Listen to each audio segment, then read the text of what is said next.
Listo. Bueno, bienvenidos, buenas tardes. ¿Sí? Bueno, más tranquilos hoy con la tecnología. Eh, el viernes pasado fue un poco complicada. Yo estaba literalmente histérico, pero bueno, salió. Hoy vamos a completar un poco lo que empezamos a ver la clase pasada y la planificación es esta. Primero explicarle un poco las cuestiones de los percentiles, que es una cuestión propia de la ergonomía. Nosotros trabajamos en la parte antropométrica con percentiles, entonces hay que entender el concepto de percentil más que nada para saber con qué criterios usar percentiles altos o con qué criterios usar percentiles bajos. ¿Sí? Eh, Dentro de la bibliografía que está disponible para ustedes, van a tener tres libros con medidas y tallas. ¿Sí? Uno es de una población norteamericana, que hay ciertos desfasajes, sobre todo en medidas de altura. ¿Sí? El otro es unas tablas sudamericanas de Chile, Cuba, Venezuela, que ese se acerca mucho más por ahí a las medidas de nuestras etnias. ¿Sí? Y luego hay un trabajo del INTI a medio desarrollo, pero no tiene tablas, sino que tiene líneas de generalidades en cuanto a medidas.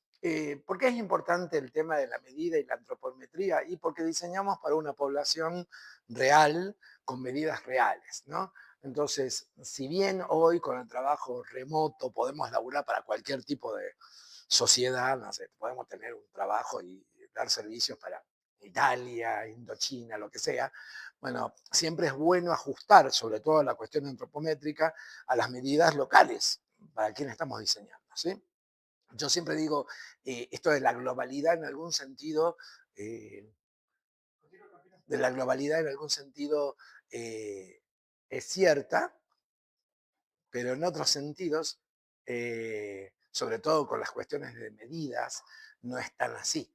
¿Sí? Primero porque, gracias a Dios, somos muy variados y según nuestras mezclas de etnias, los resultados en medidas suelen ser bastante diferentes. Hay muchos casos en Argentina eh, de desajustes terribles por culpa de la antropometría y las medidas. ¿Sí? Yo me acuerdo uno en la época de la plata dulce Martínez de Hoy, yo tengo 59 años, así que yo lo viví, ¿sí? Donde hubo una importación bastante fuerte dentro de la Argentina y llega al país una marca sueca que es Scania. Scania con sus camiones. Y claro, Scania diseñaba para suecos. Y cuando llegaron a Argentina, se tuvo que ajustar un montón de cuestiones, sobre todo en la cabina de los camiones, porque nuestras medidas de los camioneros locales y no eran ni cerca de las medidas de los suecos. Entonces, al final esa importación terminó siendo toda una adaptación, se gastó mucho dinero, etcétera, etcétera, sobre todo en la parte de la ubicación y de la cabina del conductor, ¿entendido? Eso es un caso famoso, pero hay muchos de esos, ¿sí? Sobre todo cuando hay comercio internacional y exportación e importación, lo que ocurre es que muchas veces los objetos están diseñados para una población X y van a dar comercialmente en otra población que a veces no tiene. Entonces, retomando un poco la idea de percentiles, ¿sí? La idea es hablar un poco, ¿no? El uso de percentiles en ergonomía. No vamos a entrar a calcular, pero el percentil es un concepto que viene de la estadística, ¿entendido? Esto no me avanza, ahí está. Entonces, el tema es conceptualizar un poco de qué se trata, ¿no? Una correcta ergonomía exige un espacio inmobiliario que adapta al menos al 90% de los usuarios. Si cuando mayor incluyamos a las medidas de diseño a una población mayor, vamos a tener como un rango muy chiquitito de no adaptación o de incomodidad. ¿Sí? Esto implica que tanto los individuos más altos, bajos, robustos, delgados, pesados, livianos, deben poder operar sin interferencias físicas ni incomodidades. Los percentiles se sacan de tablas que generalmente conocemos altura, ¿no? Altos, bajos, pero en realidad hay anchos también, inclusive percentiles de peso. ¿Sí? ¿Cuáles son los pesos? Uno tendería a pensar que diseñar para el promedio sería lo correcto y no es así, ¿sí? Generalmente el promedio, que sería la mitad matemática de la población, genera una incomodidad tanto para un extremo como para el otro. Entonces es como que tenemos un dato de referencia donde nadie es cómodo, ¿entendido? En cambio, los percentiles tienen que ver con cantidades de población incluida, ¿sí? Y no es un promedio, generalmente tiene que ver con la cantidad de población con medidas parecidas. Entonces uno saca un percentil que incluye esa población y la menor, lo que hace que el rango de adaptabilidad o el rango de comodidad o confort sea mayor. ¿Estamos? El rango de cobertura. La variabilidad humana impide diseñar para el promedio. Por ello definimos un intervalo estadístico ideal basado en los extremos de la población. El percentil 5, percentil 95. Al dejar afuera el 5% de los extremos, los extremadamente pequeños o los extremadamente grandes, ¿sí?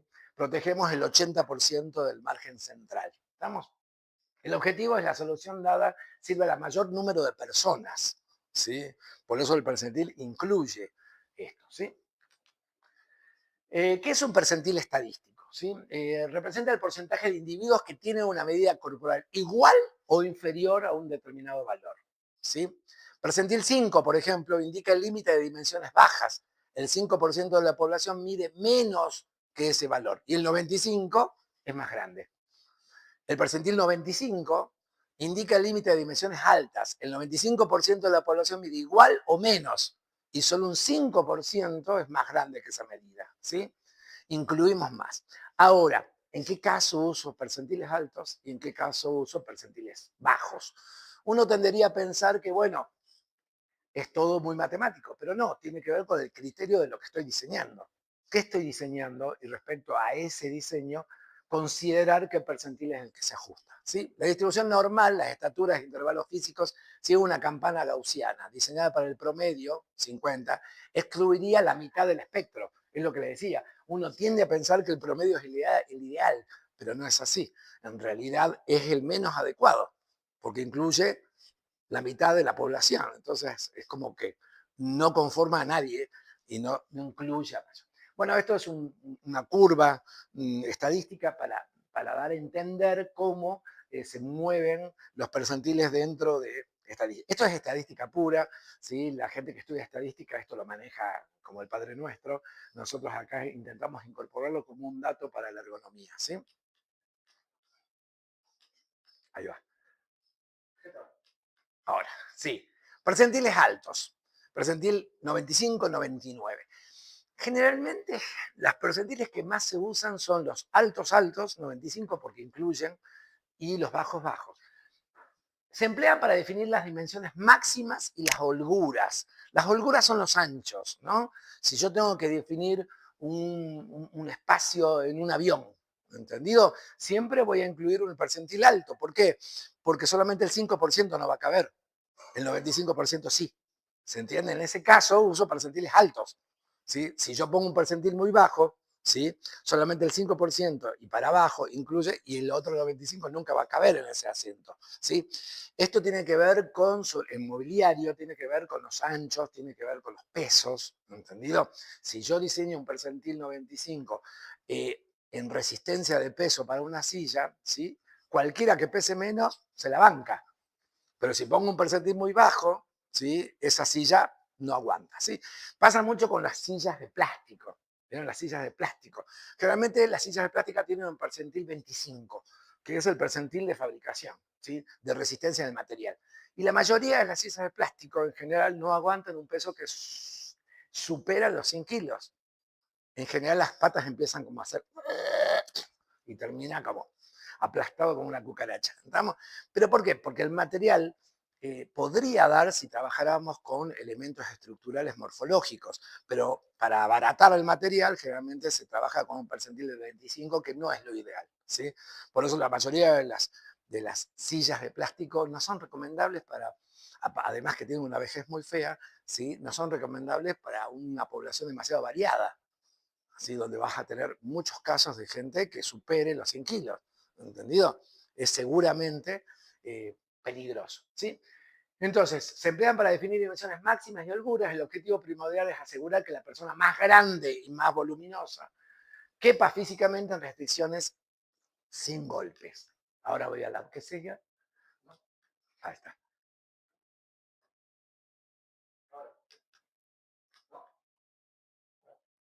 Ahí está. Casos de uso de percentiles altos. Alturas de paso y despegue. Dimensionando de puertas, pasillos. La mayoría que son arquitectos esto lo manejan, ¿sí? Porque son cuestiones estructurales, ¿no? Puertas, pasillos, espacios, vigas, túneles, ¿no? Siempre trabajamos con un percentil alto porque sabemos que el más petizo pasa. Entonces, percentil alto de cabeza, ¿sí? Al basarse en la estatura del percentil 95-99, se previene que los individuos más altos sufran golpes o requieran encorvarse. Pero es un 5% de la población, solamente la que debería agacharse o darse con la frente. El otro 95 estaría cubierto, ¿sí? Dimensiones internas, anchos de asientos, anchos de caderas, se trabaja con percentil alto. Profundidad para piernas bajo escritorios, ¿sí? Nosotros tenemos una medida que es desde el coxis, que es el huesito dulce, hasta este hueco detrás de la rodilla que se llama hueco popliteo, ¿sí? Que en general muchas veces no se toma en cuenta.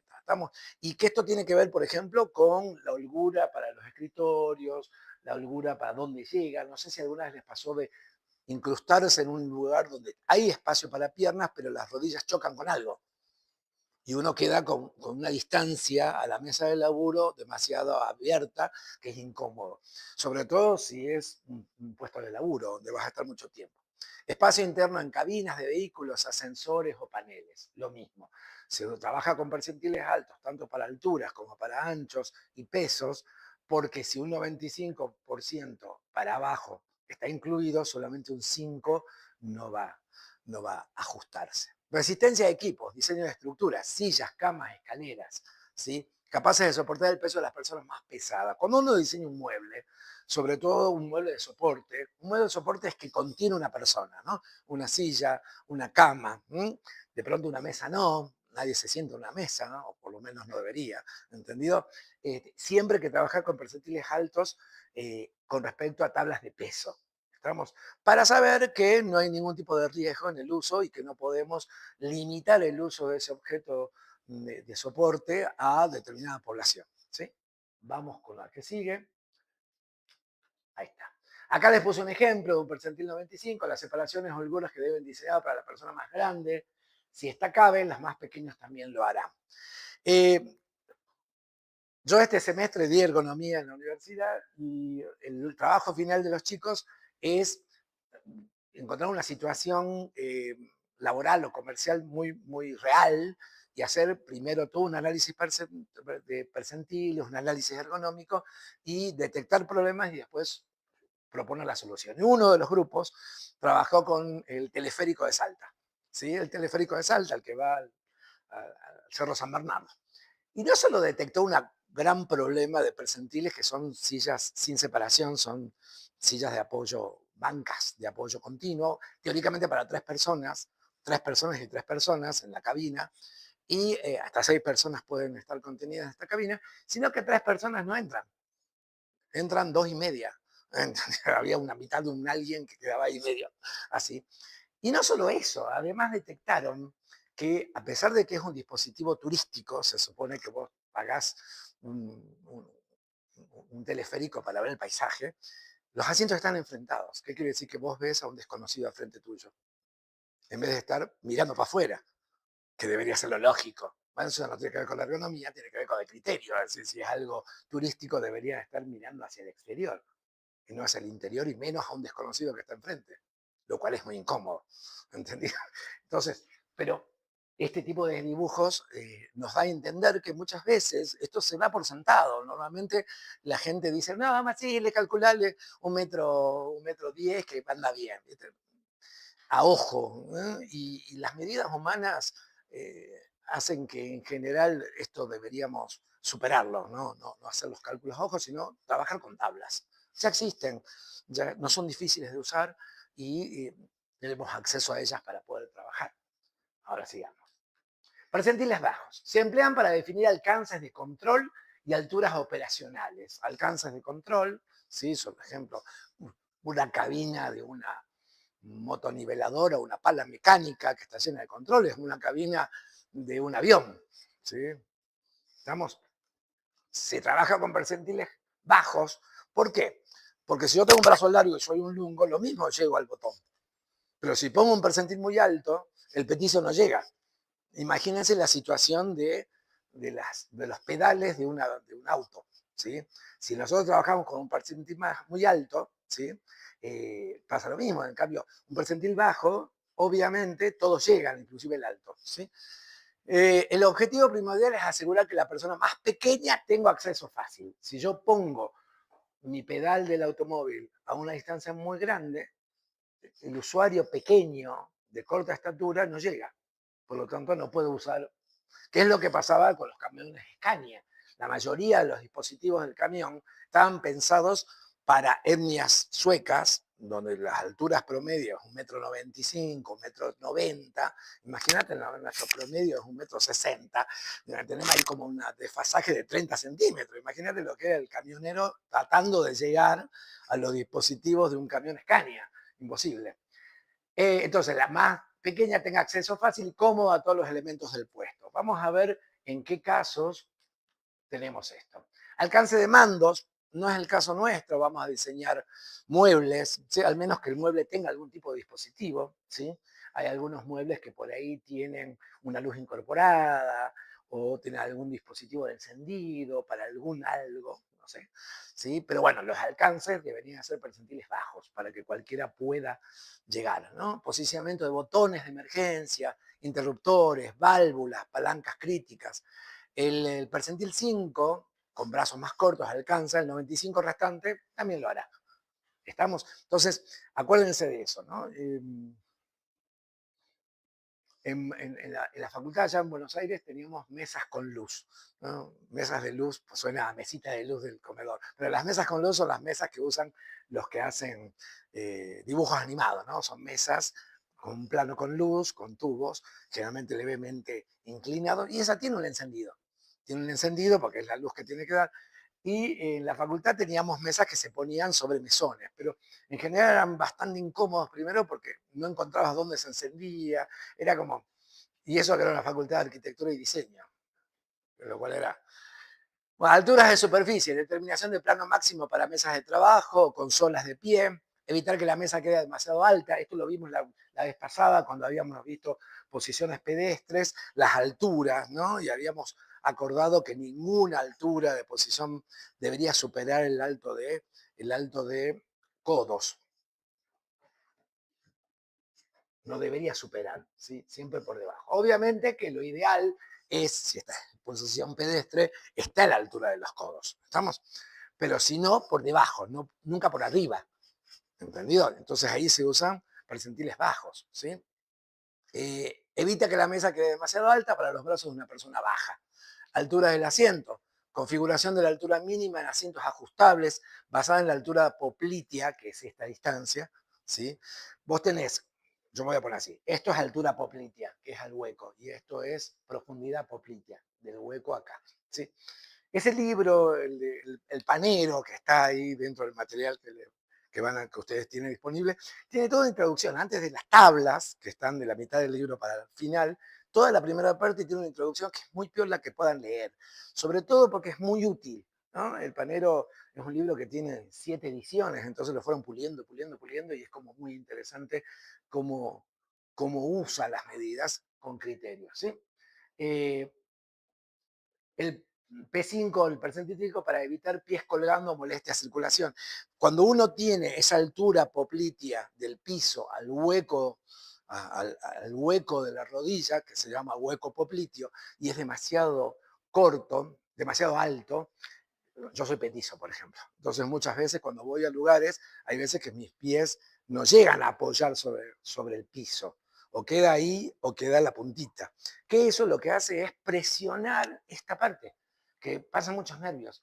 Entonces muchas veces se te duerme el muslo, después se te duerme la pierna o te hormiguea, y eso es porque hay nervios que están siendo pinzados o estamos, que no es algo gravísimo, ¿sí? Pero a la larga es una incomodidad, ¿sí? Ya sé que una persona alta con una altura poplitea muy corta te quedan las rodillas medias acá, pero siempre va a estar mejor incluir a mayor personas que puedan apoyar el pie sobre el piso, ¿sí? Que las que no, ¿entendido? De todas maneras, ahí habla de ajustabilidad, que es una de las soluciones interesantes para la ergonomía a bajo costo. Uno piensa en ajustabilidad y dice, ay no, qué garrón, mucha plata, sistemas neumáticos, resorte. Y yo les voy a demostrar que uno puede hacer un ajuste ergonómico variable sin gastar en un sistema neumático, sin gastar en todo un sistema de, de- de resortes, etcétera, etcétera. Es solamente idea, creatividad y cabeza fría para pensar una solución sin gastar plata. ¿Sí? Una de las grandes cosas que muchas veces los productores o los que fabrican reniegan de la ergonomía porque dicen que es caro. ¿No? Yo que he laburado en muchas empresas que desarrollan productos, che, ¿por qué no trabajamos con tabla ergonómica y cierta variable de ajustabilidad? No, no, no, la ajustabilidad es cara, es algo caro, ¿no? Y es un mito, porque no es así. Depende cómo lo planteas. Desde cosas muy simples. ¿Alguno va al gimnasio? ¿Entrena? Bueno, viste que a veces las máquinas, para variar, tiene perforaciones y un palito. Eso es una ajustabilidad. Plata, cero. Son perforaciones en un caño, con un palito. Es decir, ¿de qué estamos hablando? Es decir, ¿de qué costo adicional me estás hablando? ¿Entendido? ¿Estamos? ¿Mm? Es decir, que podés generar ajustabilidad con creatividad y con mucha idea de adaptación sin gastar dinero. Nosotros los argentinos en eso somos maravillosos, ¿no? Porque si tenemos dos mangos, los ahorramos y encima los solucionamos, ¿no? Eh, gracias a Dios por estas cosas de la vida pude viajar mucho. Algunas me las pagué yo, pero muchas me las pagaron las empresas para que laburé. Entonces, una de las cosas que los argentinos fuera de Argentina son muy valorados es que solucionan todo con dos mangos.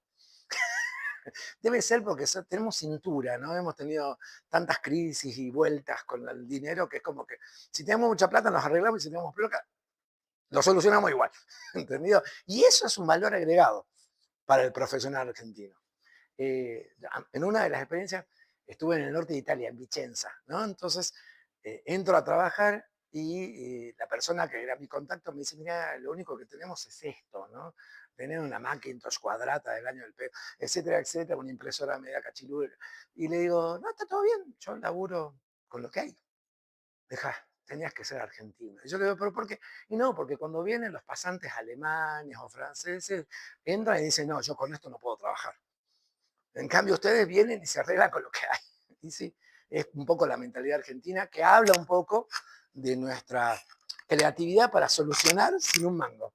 Vamos, está bueno, o con poca plata. Estamos que es un valor agregado. Si ustedes tienen esa mirada, créanme que en el mundo es valorada, ¿entendido? Mucho, ¿entendido? Sigamos. Muy bien. Acá tenemos un ejemplo de percentil 5. Los alcances se deben diseñar para la persona más pequeña. Si este alcanza el objeto, los más grandes también lo harán. ¿Sí? Otro del grupo de mis estudiantes de este año laburó con eh, un comercio del centro de Salta, ¿no? Una especie de jeanería, ¿no? Vendía jeans, camisas, qué sé yo. Primero que los dueños no quieren que los empleados se sienten, ¿no? Ya empezamos mal, ¿viste? Es decir, los 3 o 4 empleados que tienen que estar parados toda la jornada de laburo. ¿Sí? Y encima, muchos de los estantes donde acomodan los jeans, los suéteres, algunos son altísimos. ¿Sí? Entonces, ahí tenemos un gran problema de percentiles, es decir, está bien para aprovechar una pared de guardado, detalles, ¿sí? Que además se vea, está bueno aprovechar eso, pero siempre tener en cuenta las alturas, ¿estamos? Porque si vos tenés una empleada, 1,50 m, que no llegan allá y que necesitas además un adicional de una escalerita para poder subirse, generando un riesgo laboral, que se puede caer, se puede tropezar, se puede crecer, y, a ver, bajalo 10 centímetros. Es la solución para todo el mundo, ¿entendido? ¿Mm? O con las cuestiones de visibilidad. Bueno, en la gallinería no hay problema. Por ejemplo, las perfumerías, los estantes que están por encima de la línea de visión deberían ser estantes transparentes. Vidrio, acrílico, cualquier material. ¿Por qué? Porque el ángulo de visión no llega a ver lo que está en el estante. En cambio, a través de una base yo puedo ver, ¿entendido? Y en vez de comprar una tabla, compras lo mismo en un material de vidrio de, no sé, de 7 centímetros, 7 milímetros, y ya está. Y no es más caro, sino simplemente estás optimizando esa estantería para el usuario, que en este caso es el empleado. ¿Entendido? Sigamos. Diseño para la ajustabilidad. Adaptación mediante rangos. Cuando un producto tiene un único tamaño fijo, excluye una gran porción, ¿sí? Porque estamos fijándola. La solución óptima es el diseño ajustable, criterio límite inferior. Siempre tenemos que trabajar con una medida de tabla de percentil 5 y una medida de tabla de percentil 95 para tener el rango de usuario de ajustabilidad, ¿sí? Igual que los ángulos, permite mantener las articulaciones a 90 grados, minimizando cargas mecánicas, en este caso en una silla de escritorio. Pero en realidad la ajustabilidad se puede adaptar a muchas cosas, ¿sí? A mesas, a planos de trabajo, a asientos, inclusive hasta agarres. ¿Estamos? Es raro que un agarre sea ajustable, pero en una herramienta de uso reiterado, ¿sí? Y que usen más de una persona, lo ideal sería que un ajuste sea ajustable, que un agarre sea ajustable, sea variable. ¿Entendido? Acá un poco el resumen de lo que hablamos, concepto, holgura y pasos, que quepa el más grande, percentil 95-99, altura de mando, alcance de mandos, que llegue el más pequeño, disparadores de emergencia, planos de trabajo, evitar fatiga muscular, altura de barras de tensión, mobiliario ajustable, abarcar el rango completo, y resistencia estructural, soportar al más pesado. Ahí hay esta es una ayuda a memoria, para que cuando ustedes diseñen su proyecto acá sepan estar más o menos ubicados en qué tipo de percentiles van a usar y cómo usar las tablas. Las tablas vienen en percentiles, ¿entendido? Se puede hacer una tabla local. Lo que pasa es que para que la muestra sea representativa debería tener el 20% de la población de un lugar para que sea realmente representativa. Hay un trabajo a medio hacer del INTI, que ya lo dije, que lo empezó a hacer por provincia. Salta estuvo, en el Colegio de Arquitectos, en la facultad estuvimos midiendo gente un montón de tiempo, y todos esos datos están ahí en el INTI, que en algún momento los procesarán cuando haya presupuesto. No hay plata, así que por ahora no hay presupuesto, para después sacar las tablas de percentiles argentinos que no tenemos, ¿no? Deberíamos. El gran problema de Argentina es que tenemos también mucha variabilidad étnica, ¿no? El norte tiene ciertos estándares étnicos, el centro otro y el sur otro. Es decir, tenemos como mucha variabilidad con la inmigración, con todo esto, es como que es difícil una tabla única, pero deberíamos hacerlo. En ergonomía, cuando hacemos trabajo, en la materia que doy, hacemos un trabajo de medición antropométrica y yo voy juntando esos datos. Y después esos datos en algún momento se los pasaré al INTI o veremos si lo hacemos unas tablas en la facultad. Pero bueno, allá en la universidad, en la facultad, en la UCASAL, esta materia es electiva, no es obligatoria. Así que depende del votado de los alumnos. Si los alumnos no la votan, no se da. ¿Entendido? Es muy gracioso porque yo en mi formación académica tuve 2 años de economía obligatoria, no era electiva. ¿Entendido? Y acá está como electiva, que es raro, ¿no? Pero bueno, en general casi todos los alumnos la votan. Así que, porque se dan cuenta y son conscientes que es algo que necesitan. Y esto es para terminar. Diseñar para el hombro promedio es diseñar para nadie. Eso es una frase que se hizo, que se fue como broche de oro en un encuentro internacional de economía en Massachusetts hace como 12 años, pero era un poco concientizar. El mito es como que, diseño para el promedio sirve para todo el mundo. ¿Entendido? Que es un poco el mito que en este tipo de cosas no funciona. ¿Sí? Bueno, esto sería, es cortito, es como cuando les toque diseñar su proyecto, no sé si ya están diseñando ustedes su proyecto o están en eso. ¿Están ahí? Bueno, acuérdense de mí, acuérdense de la ergonomía. Es importante, es tan importante como la estética, la forma, la funcionalidad y la materialidad. Es algo que no podemos. eh, cuando presentan las tesis en la UCASAL, ¿sí? Invitan a todos los profesores. Y muchos profesores no van. Y yo sí voy. Pero voy porque voy a ver así, como el pelo en la leche, ¿no? El tema es, ¿se va a recibir? Bueno, y todos los otros profesores que van, y que siempre nos encontramos en las tesis, van con una actitud mucho más emotiva. Ay, qué lindo, el nene se recibe, la nena se recibe, y nadie dice un carajo, ¿no? Y hay cosas que, che, esto ergonómicamente lo chequeaste, y se quedan medio así, ¿no? Y así que soy como el malo en las tesis, ¿entendido? Pero bueno, en realidad sería más malo si no digo algo que debería decir. Sí, yo siempre digo lo mismo. ¿Cuándo perjudicás más a alguien? ¿Cuando no le marcas su error o cuando se lo marcas? Lo perjudicás cuando no se lo marcas. En algún momento tiene que suceder. Es preferible que lo diga yo dentro del espacio de la facultad que te lo diga un cliente fuera. No, con mucha amabilidad. No, yo se lo digo con todo el humor y con toda la onda, no es que soy malo o mal, pero se lo digo. Me parece que inclusive las tesis son una etapa de aprendizaje y así hay que tomarlas. Bueno, vamos a ver en ergonomía para muebles, en este caso, ahí va, ahí va. Sí, vamos a la... No, vamos primero a la anterior. ¿Esta tenía el número 2 o número 3? Ah, bueno, entonces dejar. Da lo mismo, da lo mismo. Sí. Muy bien. Vamos a ver. La vez pasada habíamos visto la posición pedestre que posición de pie. ¿Sí? Ahora vamos a ver la posición sedente. La posición sedente es más compleja porque hay más variabilidad.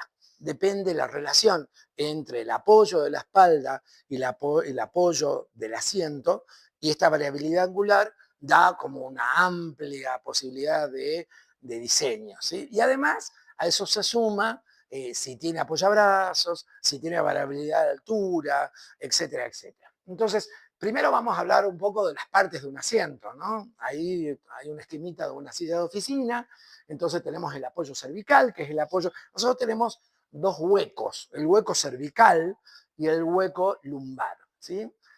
El hueco lumbar, bueno, acá estoy con ropa, pero es este huequito donde la columna viene la espalda, hace una concavidad y sale después la cola, que esto es puro músculo, ¿sí? No es tanto hueso. Pero ahí tenemos un hueco que realmente existe, ¿sí? Y tenemos otro hueco entre la cabeza y la espalda, este hueco cervical, hueco, que son los grandes olvidados en los asientos, ¿sí? Los grandes olvidados, en serio, porque muchas veces tenemos soluciones de apoyo cervical o apoyo lumbar fake. Es decir, te lo ponen para decir, ay, bueno, tiene un apoyo, pero en realidad no sirve para acá o no está bien diseñado, ¿entendido? Entonces la idea es cómo tomar en cuenta esos huecos y esos apoyos que son importantes para el asiento. Entonces, a eso hay que sumarle eso, ¿no? Apoyo cervical, es importante la altura. De vuelta tenemos un tema de percentiles. ¿Dónde pongo el apoyo cervical? ¿Con qué medida? ¿Mm? ¿Cómo lo incluyo? Casi todos los autos producidos en Argentina tienen apoyo cervical que deben tenerlo por ley, pero ninguno sirve. Ustedes tienen auto o se mueven en auto, fíjense, hoy cuando vuelvan a su casa, siéntense, apoyen la cabeza y fíjense dónde está el punto de encuentro entre su cuerpo y ese apoyo. Teóricamente el punto de encuentro debería ser el hueco cervical. Rara vez es. Siempre está o más arriba o más abajo, para lo cual no sirve. Algunos autos tienen la posibilidad de subir o bajar, pero aún subiendo al máximo o bajando al máximo no van donde tienen que ir. ¿Sí? Solamente los autos de altísima gama, ¿sí? Tienen esto solucionado, pero la mayoría los tiene porque la ley los obliga, pero no está bien resuelto. ¿Estamos? Entonces, apoyo cervical, respaldo, la espalda, apoyo lumbar, que es el segundo apoyo. Fíjense que tenemos acá esta saliente, esta lomita, y después tenemos otra lomita ahí. ¿Estamos? Esta lomita de abajo, que es el apoyo lumbar, es fundamental, ¿sí? Sobre todo para que el cuerpo realmente descanse. Y la mayoría de los asientos, al contrario, en esa parte tienen un hueco en vez de una saliente. Es decir, tienen justo lo contrario. ¿Estamos? Eh, yo tengo un Clio blanco y dentro de mi Clio tengo una almohadita lumbar que me lo fabriqué, me lo diseñé, me la hice en mi altura, etcétera, etcétera, y ahí solucionado el tema, ¿entendido? Pero bueno, el auto debería tenerlo. No es que yo debería fabricar una armadita lumbar para ponerme ahí, ¿entendido? Pero como ergonomista hinchabola, me la hice. Sí, sigamos. Apoyo lumbar es ese, apoyabrazos. Apoyabrazos, el brazo para que no se fatigue tiene que estar en lo posible a 90 grados respecto al antebrazo. Asiento, que es realmente lo que usamos. Hueco popliteo, ¿sí? Que es en la altura esta, ¿sí? Que es desde el piso hasta ahí, no hasta el muslo, sino abajo del muslo. y el coxis libre. El coxis libre es esto. Mira, tenemos un buen ejemplo en estas sillas. ¿Ven que justo en la unión entre el asiento y el respaldo hay un agujero libre? Muy bien. Ese agujero no es tanto por un tema estructural, sino es un tema ergonómico. Toda la parte de los tres huesos, uno es el coxis, que es la puntita, el huesito dulce que decimos cuando nos golpeamos, hace así, el huesito dulce, y tenemos dos isquiones. Los isquiones son las puntas que están en el medio de las nalgas, ¿sí? El coxis, que es el que está más atrás, ¿sí? Debería estar en el aire, no debería estar apoyado en ningún lado. Entonces, ese hueco lo que pretende es que el coxis está ahí. Pero en general no funciona, porque el coxis termina siendo contenido con el asiento. Para que esto funcione, el asiento debería ser mucho más corto y avanzar mucho más. Ese hueco debería ser esto, no esto. La parte que está libre es esta, pero debería estar libre esto. Quiere decir que debería ser por lo menos 6-7 centímetros más corto en la parte trasera, para que el coxis esté en el aire. En el respaldo está bien, el asiento tiene que ser más corto, la parte trasera debería ser más corta. ¿Sí? Lo ideal es que ese huesito, el coxis, esté ahí, en el aire, no, porque es un punto bastante crítico, ¿sí? Dicen las malas lenguas que es nuestro rastro de cola, ¿no? Que alguna vez tuvimos cola, estamos y que quedó. En realidad nadie sabe muy bien para qué miércoles está esta punta tan incómoda, pero es una punta que además por ahí pasan un montón de nervios, porque es el remate de la columna, ¿entendido? Así que no solo es incómodo, sino que además es bastante sensible a la presión, ¿sí? Sigamos. Bueno, acá vamos a ver las partes de la silla en sillas distintas, ¿no? En una silla común, en un sillón de descanso o en una silla de trabajo, que en general tienen más pretensión respecto a los huecos o a las lomas, a la loma cervical y la loma lumbar, ¿sí?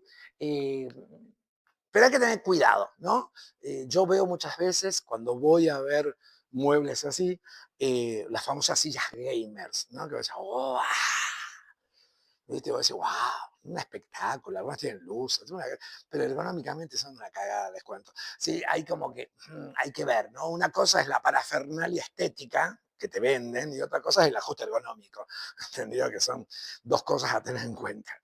No hay que dejarse así alumbrar con espejitos de colores, hay que ser crítico con esas cosas, ¿sí? Inclinación de respaldo. Vamos a tomar la cuestión sedente por tres puntos, tres niveles de inclinación, ¿sí? Primero, la posición sedente activa, de 90 a 100 grados, perdón, y los grados se toman desde la normal, no desde el cero, sino desde el 90 grados, ahí, 10, 15, 90, ¿entendido? 90 y, no, perdón, esto está tomado desde abajo, 90 o 100, ¿sí?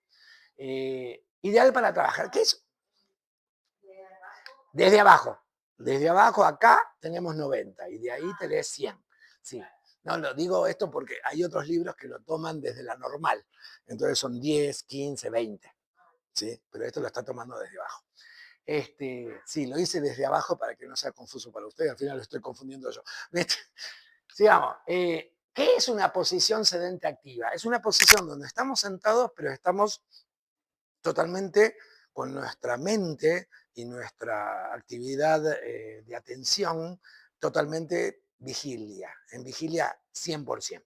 Por ejemplo, podría ser una mesa como unas sillas como estas, estamos en una charla, se supone que nadie quiere que te duermas en una charla, salvo que conferencista sea un embole, pero bueno, la idea es que esta silla no te permita dormir. Puede ser una silla de una universidad o de una escuela, son sillas activas, posición sedente activa, se supone, una silla de trabajo en una oficina, se supone que no te va a ir a dormir en la oficina, ¿entendido? Es decir, son esas posiciones sedentes que mantienen, ¿sí?, cierta herida la espalda y que de alguna forma permiten un grado de atención y de concentración, ¿entendido?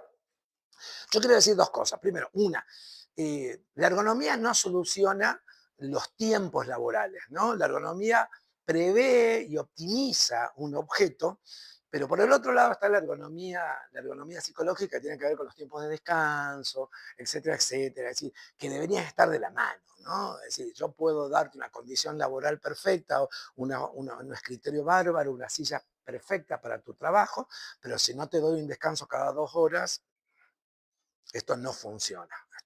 Debería cada 2 horas haber pausas por lo menos de 15 minutos. La mayoría de la ley argentina no ampara esto, por lo tanto los empleadores no lo toman en cuenta, pero nos la tomamos igual. Cuando nos vamos al baño, cuando nos vamos a servir un cafecito y volvemos, nos estamos tomando ese descanso que la patronal por ahí no quiere, pero la tomamos de prepo, ¿entendido? Pero es bueno eso. Me refiero que eso ya tiene que ver con la ergonomía de la psicología o la ergonomía psicológica del puesto de laburo, pero la silla contribuye. Entonces, esta posición sedente activa permite mantener la espalda recta y reducir la tensión. Acá hay que aclarar, una cosa es la silla y cómo te propone el asiento que vos la uses, y otra cosa es que la uses mal.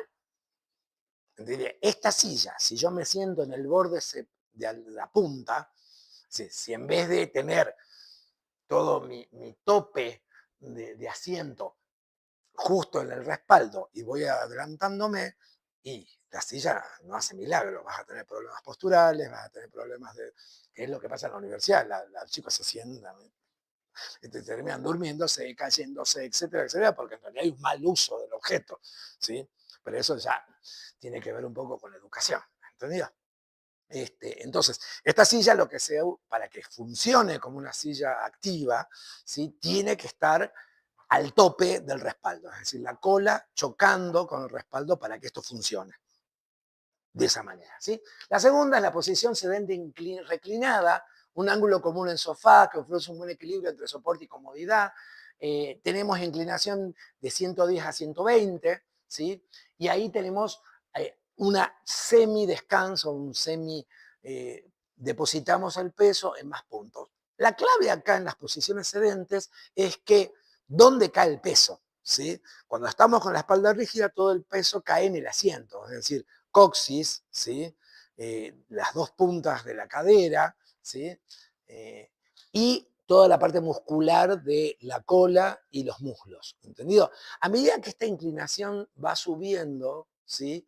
El peso se va repartiendo en otros puntos, es decir, se empieza a repartir en la baja espalda, luego en la espalda, y luego baja espalda, espalda y cabeza, ¿sí? Entonces, cuando más acostado está, el peso se va aligerando. Y por eso se genera el descanso, porque la distribución del peso empieza a repartirse en distintos puntos. ¿Cuándo podemos descansar? Cuando no hay un grupo muscular exigido. En la silla activa hay un grupo muscular exigido que son todos los muslos, ¿sí? Los isquiones. Los isquiones son estos huesos de la cadera que presionan parte de la musculatura de las nalgas. Pero a medida que esto va inclinándose, el peso se va repartiendo y va generando en el cuerpo una circulación más armónica, lo que permite mayor descanso. ¿Entendido? Por eso la tercera, que es la posición sedente de relax, sería 135 grados hasta 150, ¿sí? O 170. Ya más de eso es una posición acostada, ¿sí? Hay algunas sillas que están a mitad de camino entre ser asientos y ser planos de cúbito, ¿sí? La famosa chaise longue de Le Corbusier está en ese caso. Es decir, vos estás sentado o estás acostado. En realidad estás acostado, ¿sí? A pesar de que la espalda y tus rodillas no están en el mismo plano, ¿sí? La distribución de pesos es muy acorde a una posición de cúbito, que es acostado, ¿entendido? Estas chaises longue o estas sillones como para tirarse, ¿no? Y comer uvas, así, tipo emperador romano, son asientos casi cama, ¿entendido? Porque tienen una inclinación bastante baja o bastante alta, depende de dónde la veas, pero genera mayor apoyo en un montón de puntos, lo que genera una relajación muscular y una circulación armónica. ¿Estamos? Pero se considera hasta 150 grados una posición sedente todavía. Vamos rapidito a esto. Posición sedente activa, ¿sí? Ahí tenemos 90 grados. Así sería la posición correcta de uso. La altura poplitea debería permitir que los pies estén apoyados sobre el suelo, deben estar apoyados sobre el suelo, ¿sí? Y la acción entre rodillas y la parte del fémur debería tener 90 grados lo ideal, más menos 5, ¿entendido? Vamos con lo que sigue, ahí está. Para mover excedentes activos, los pies deben estar completamente apoyados en el suelo.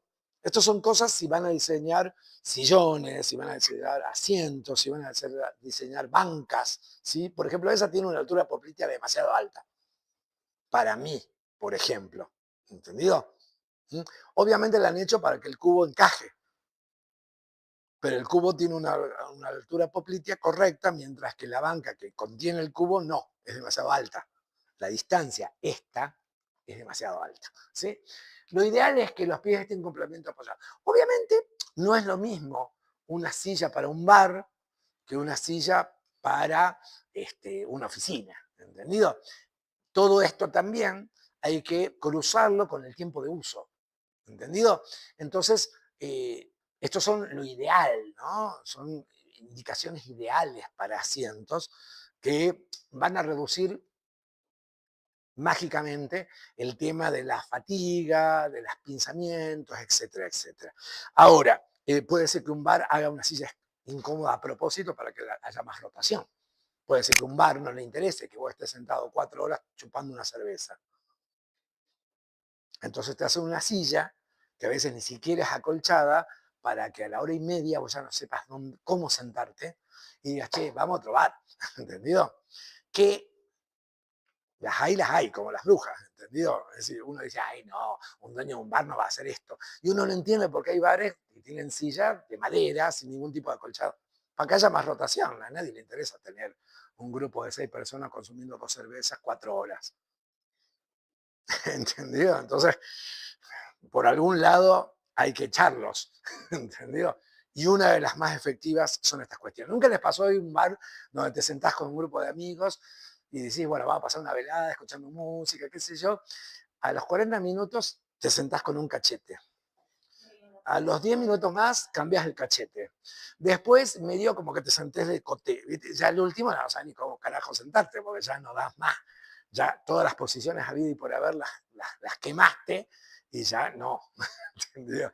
Y ves un sillón y se te hace agua la espalda, digamos, ¿entendido? Porque es mucho más cómodo, ¿entendido? Bueno, los pies deben estar completamente apoyados en el suelo, las rodillas deben formar un ángulo de 90, más o menos 5.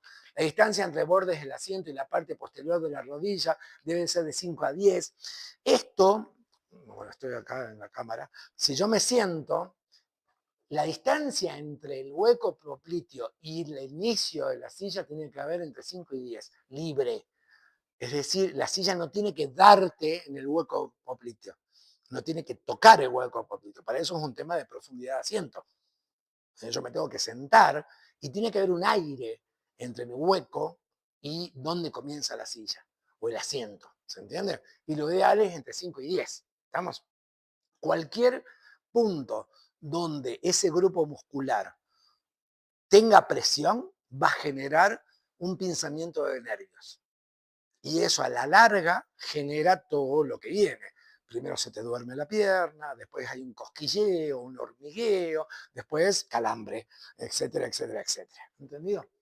La espalda debe estar apoyada en el respaldo, ideal, ¿sí? Y la mayoría de las sillas ergonómicas ofrecen un rango de ajuste de altura para el asiento, generalmente entre 40 y 55 centímetros del suelo. Lo ideal es que el plano de asiento, por más que esté pensado para un perceptible determinado, pueda ser variable.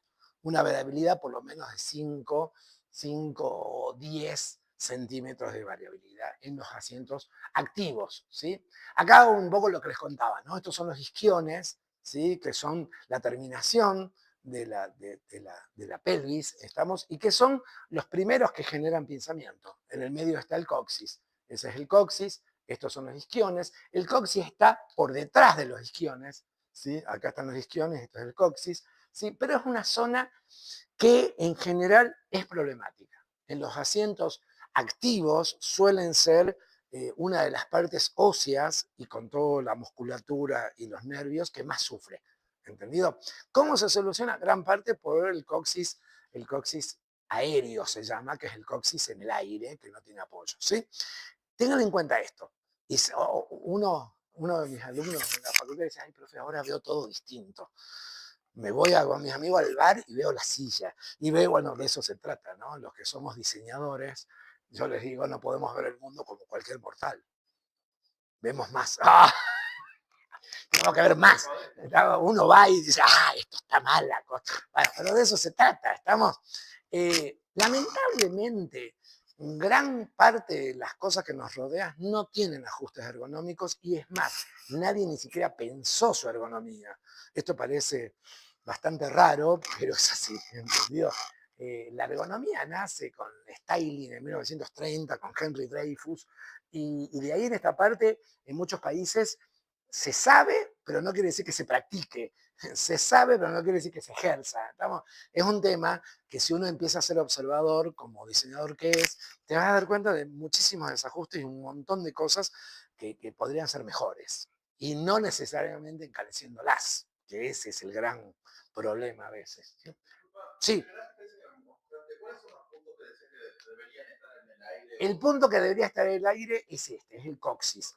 Bueno, acá este dibujo en realidad se aplasta mucho más, ¿sí? Primero, porque tenemos una superficie blanda, ¿sí? Suponete, esa o las sillas donde están sentados tienen una superficie blanda. Generalmente lo que pasa es que los isquiones hacen tope con la parte dura, pero todo lo demás hace esto y sube. Y el coxis termina teniendo presión, ¿sí? ¿Cómo se soluciona esto? Con los huecos coxigios, que deberían ser libres hasta acá. Libres desde acá hasta acá. Toda esta parte debería estar en voladizo.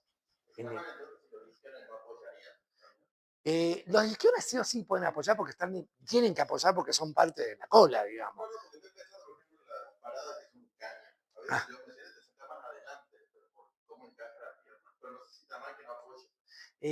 En realidad, no debe, los isquiones sí o sí apoyan, porque es lo que soporta el peso. ¿Sí? Exacto. Lo ideal sería que el coxis no apoye, que el coxis no tenga pinzamiento. Los isquiones, al ser dos, reparten los nervios de forma más pareja, el coxis es uno solo. ¿Sí? De todas maneras, en una parada de colectivos, no sé cuál es el tiempo de permanencia que tiene uno. No es ideal un caño.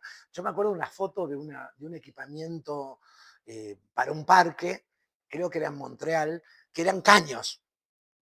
¿Y qué pasaba? El caño apoyaba a la altura del muslo.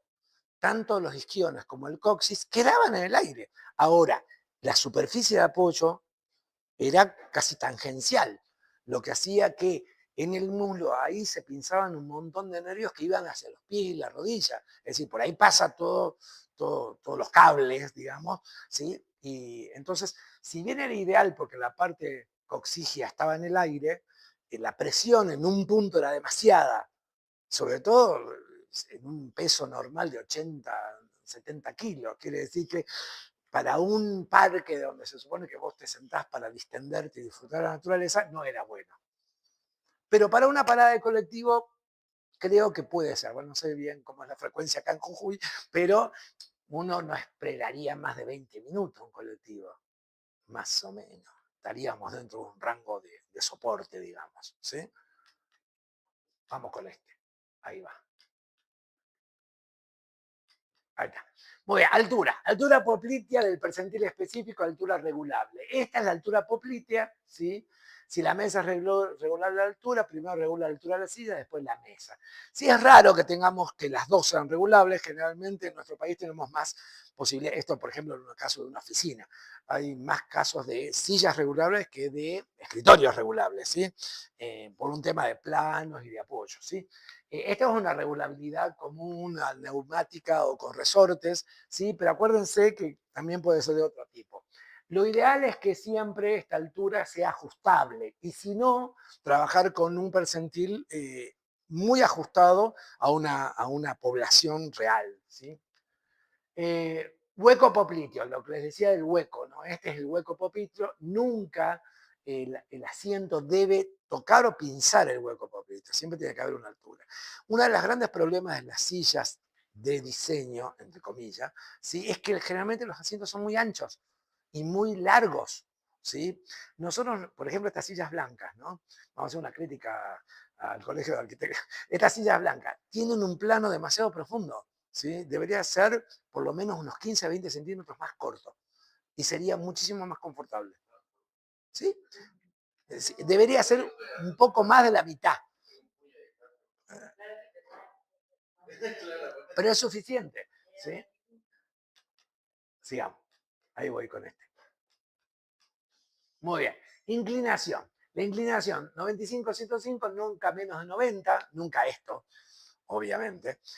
Hay unos sistemas que se usan mucho a veces en los cines, esos que son sistemas de ajustabilidad por resorte, donde hay un resorte que lo que hace es presionar como una pinza el cuerpo, ¿no? Pasa a veces con el asiento y a veces pasa también con el respaldo, ¿no? Son buenos hasta por ahí nomás. Si vos tenés una persona de un peso bajo, ¿sí? El resorte tiene más fuerza que la persona, entonces terminás en una posición sumamente incómoda, ¿entendido? También pasa cuando se pliega el asiento. ¿Sí? Si el asiento, si la persona es muy liviana, por ejemplo un niño, ¿sí? El asiento termina generando una posición como de cierre, acerca los muslos al cuerpo, lo cual es una presión de flexión bastante incómoda. ¿Sí? Fíjense que en los cines, el Hoyts y cines estos que tienen este sistema, eh, un adulto vaya y pase, pero un niño queda como con las patitas ahí así medio colgando, ¿entendido? Una cosa rarísima. ¿Sí? Sean observadores cuando vayan al cine y vean niños. No es para nada ideal para un niño ese tipo de asientos. ¿Sí? Está bien, sería pedirle a un cine que tenga un sector o una adaptación o algún tipo de dispositivo que se pueda adicionar a la silla para los niños. Pero en todas partes hay esos adaptadores. Vos vas a un restaurante, la sillita alta. No veo por qué no debería haber un adaptador para un cine, por ejemplo, ¿entendido? Buenísimo, bueno, ideal. Sigamos. Ahí estoy. Ahí. Ah, regulación de altura de profundidad del soporte lumbar. El soporte lumbar, que es esta almohadilla de esto, ¿sí? Debería ser regulable o debería ser acolchado en un rango donde sea cual sea tu altura, el acolchado se... ¿Vieron las almohadas inteligentes? ¿Sí? Estas almohadas que tienen como concavidades, pero esas concavidades se adaptan. Sí, bueno, ahí sí tenemos un costo adicional porque hacer una silla con un apoyo con este material inteligente sería caro. Pero debería tener, como tenemos materiales blandos, la posibilidad de que ese material pudiera adaptarse, ¿no? Se me ocurre algo como arena o un fluido o algo así donde en realidad debería adaptarse al hueco popliteo, al hueco lumbar y debería haber movilidad de la materia para que se ajuste. ¿Se entiende? Habría que pensarlo. ¿Sí? Creo que es posible de diseñarlo y adaptarlo. ¿Sí? Porque también no sirve si eso es fijo. ¿Sí? Porque acordate que dentro de un percentil determinado vas a tener variaciones. Entonces tampoco puede ser que esto. Al menos que se pueda subir o bajar el respaldo para ubicar ese hueco lumbar. ¿Entendido? Eh, Sigamos. Pues, para muebles sedentes reclinados. La posición reclinada para leer o conversar, ¿sí?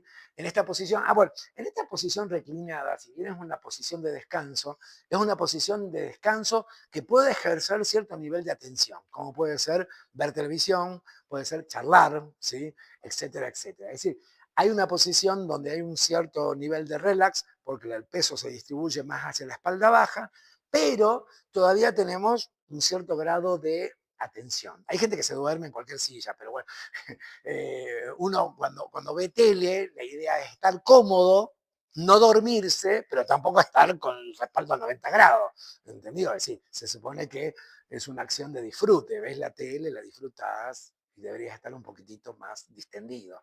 Esa sería la situación, ¿no? En esta posición, el ángulo entre el asiento y el respaldo es relativamente pequeño, similar a una silla de oficina.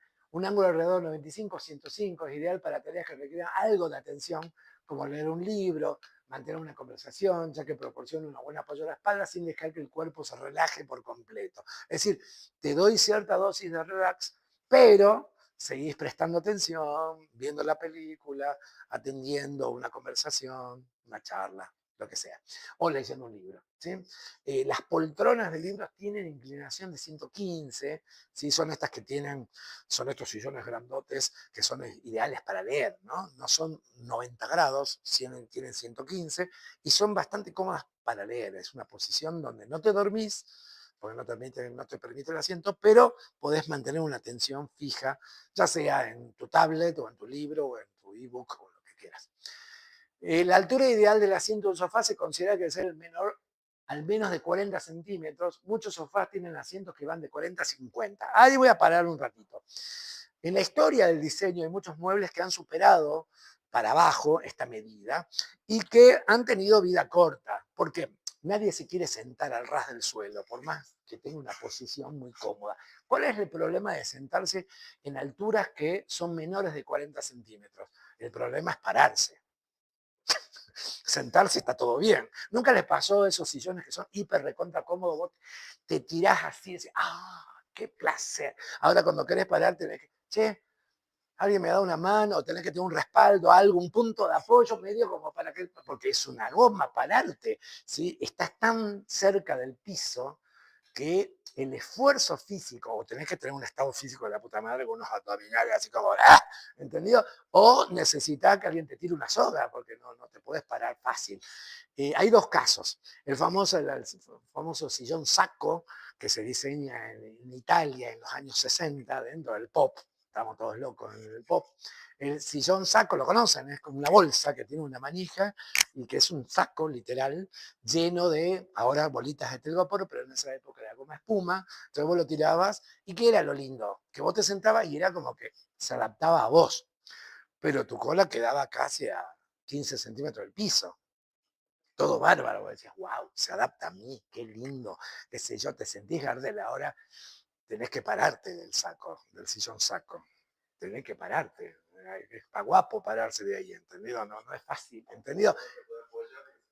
Claro, entonces, y es un sillón que en su momento se vendió a rolete, pero no quedó en la historia del diseño como algo ergonómicamente cómodo y adaptable, ¿sí? Ahora, de vez en cuando lo ves como algo snob, ¿no? Ay, mirá, qué lindo, sillón Saco.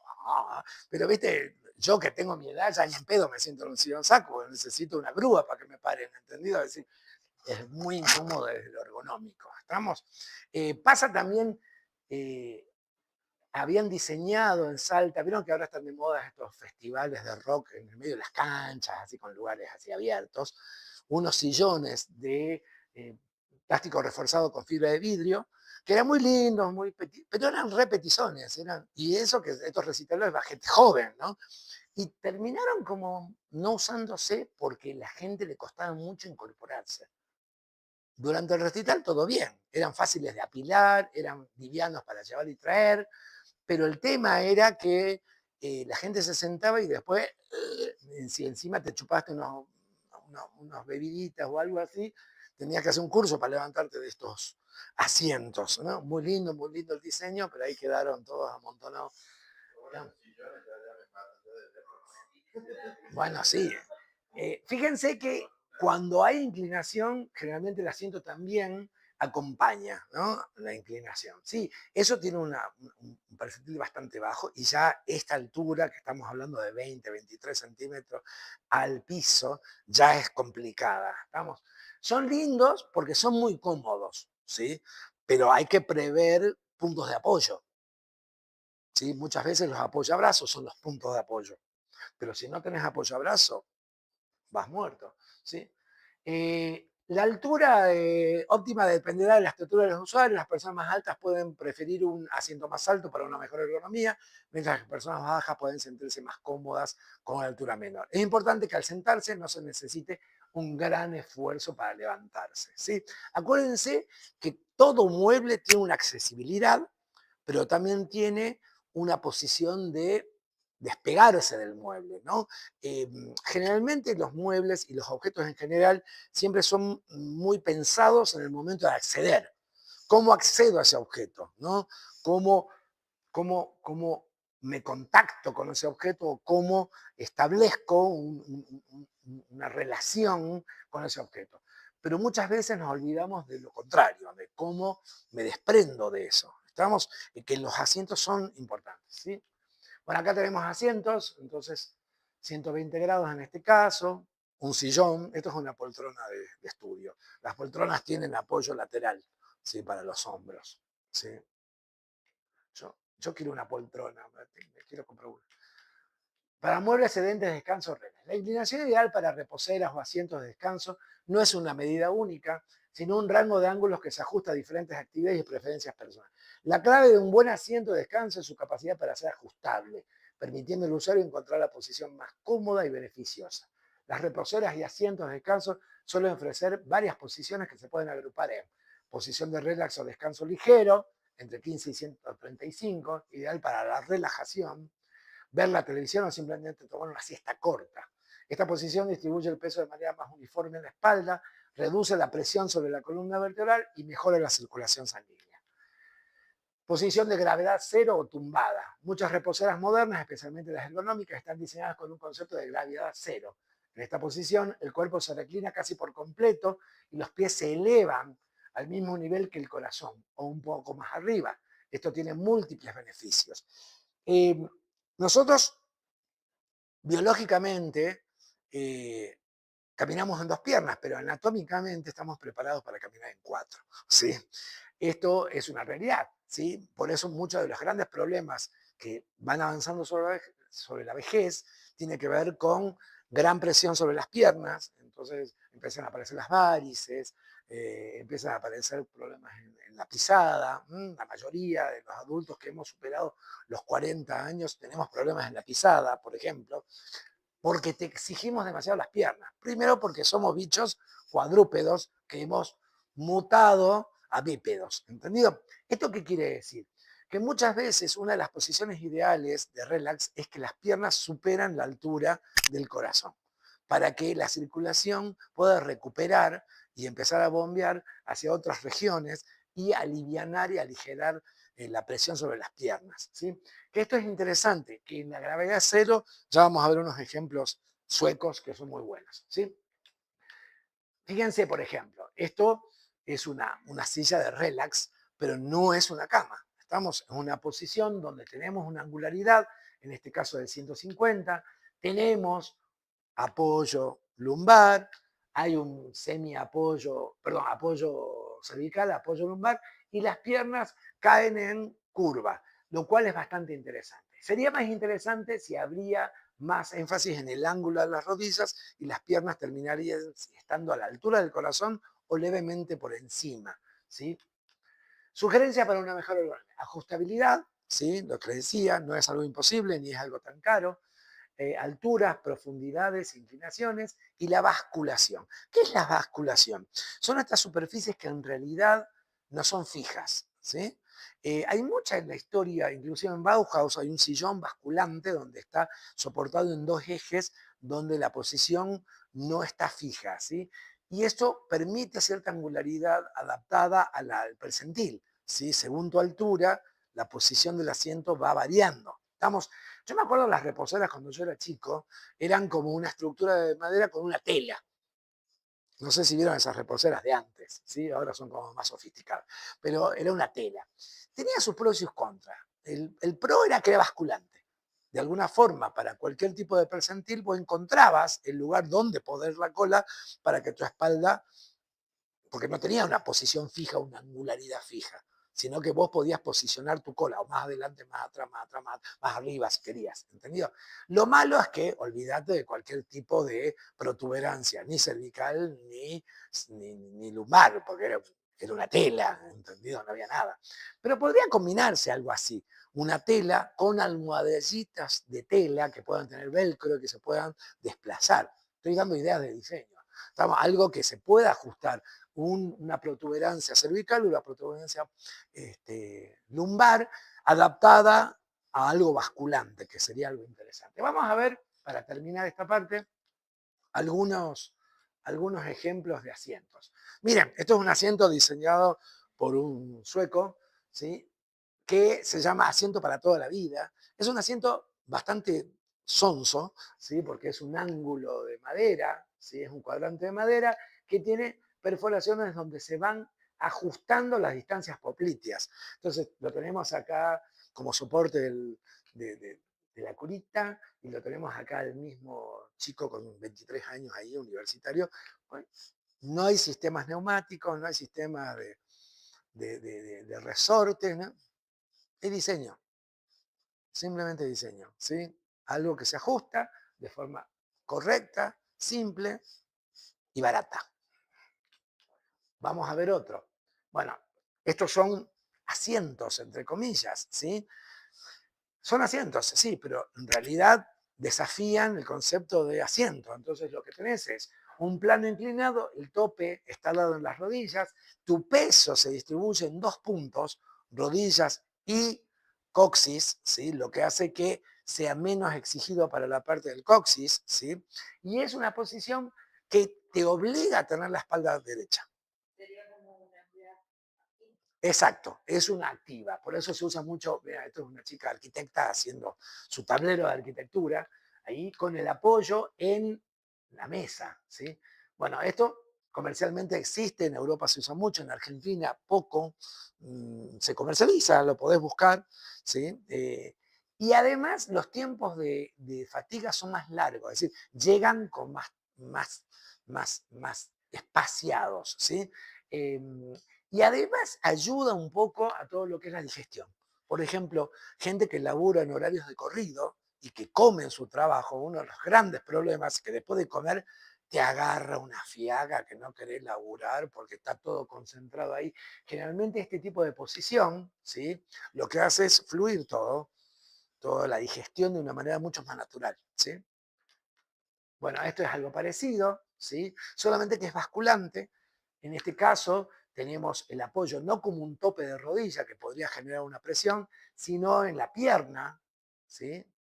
Y a lo largo de la pierna. Entonces tenés la inclinación del asiento más el apoyo en pierna y además basculante, que quiere decir que necesitas alcanzar algo, podés. Querés desplazarte, te vas para atrás y esa variación, la vascularidad, hace que funcione con mayor variabilidad de posiciones. Toda posición fija, siempre a la larga, genera fatiga más rápido. Cualquier posición variable, ¿sí? Es mucho más aconsejable, ¿sí? Mira, esto es, este diseñador se llama Sven Rudd, que es escandinavo, ¿sí? Es finlandés. Esto es un sistema para transporte de colectivos urbanos, para el colectivo de línea, ¿sí? Donde en realidad está todo amurado, tenés toda la parte baja libre, la posición permite la posición de apoyo en la espalda y el tope es el asiento de adelante, mínimo, ¿sí? Es decir, mucho menos material, es un alma de madera revestida, material blando, ¿sí? Lo diseñaron, después lo pusieron para otro tipo de espectáculos, etcétera, etcétera, pero funcionaba. Esto era el antecedente, después se minimizó todavía. Esto es algo intermedio, ¿sí? El balance. Bueno, y acá tenemos ya el epítome del asiento desestructurando cualquier topología de asiento, ¿no? Esto en realidad son planos de apoyo que podés usarlo de mil maneras. ¿Estamos? También es una base con cinco protuberancias que tiene formas curvas donde podés usar como un apoyo podés generar, podés inclusive reemplazar uno por un plano de trabajo, digamos, pero han como explotado el concepto de apoyo, de asiento, ya no ni siquiera es un asiento, son puntos de apoyo para un cuerpo, ¿entendido? De estos hay varios, es como que vos tenés que reposar determinados grupos musculares. Muy bien, si estudias esos grupos musculares, podés arribar a soluciones que salen de la caja de la estructura básica de una silla y poder experimentar hacia otro lado. Lo digo porque es posible. ¿Sí? Y ustedes como diseñadores que van a hacer todo un proyecto, guarda la tosca con esto, ¿entendido? Puede ser oro en manos de alguien creativo y cómo poder aprovecharlo, ¿sí? O esto, por ejemplo, caño estructural, ¿sí? Pelotas blandas, donde en general te movés, ¿estamos? O esto que es un asiento para niños, para estudiantes, para un jardín de infantes, ¿sí? Que además tiene esta cuestión que parece un pollito, pero es estable, funciona, ¿sí? Eh, Philip Stark diseñó uno que tiene forma de perrito y es un pupitro, ¿no? Está es una posición de estudio. Generalmente vos sabés que en las escuelas los tiempos de atención son muy cortos, ¿no? Entre 30 y 35 minutos. Por eso los recreos en la escuela primaria obligatoriamente deben ser de 40. Si ya un adulto por ahí tiene tiempos cortos de atención, un niño peor todavía, pasa una mosca y ya está, ¿entendido? Pero para esos tiempos, que son 35 minutos, 30, está bien, es decir, no es, no produce. Lo que sí es una silla totalmente activa, no es una silla de descanso ni a caños. De todas maneras, en esta vos podés darte vuelta y apoyar la cabeza del pollo en la parte del lumbar.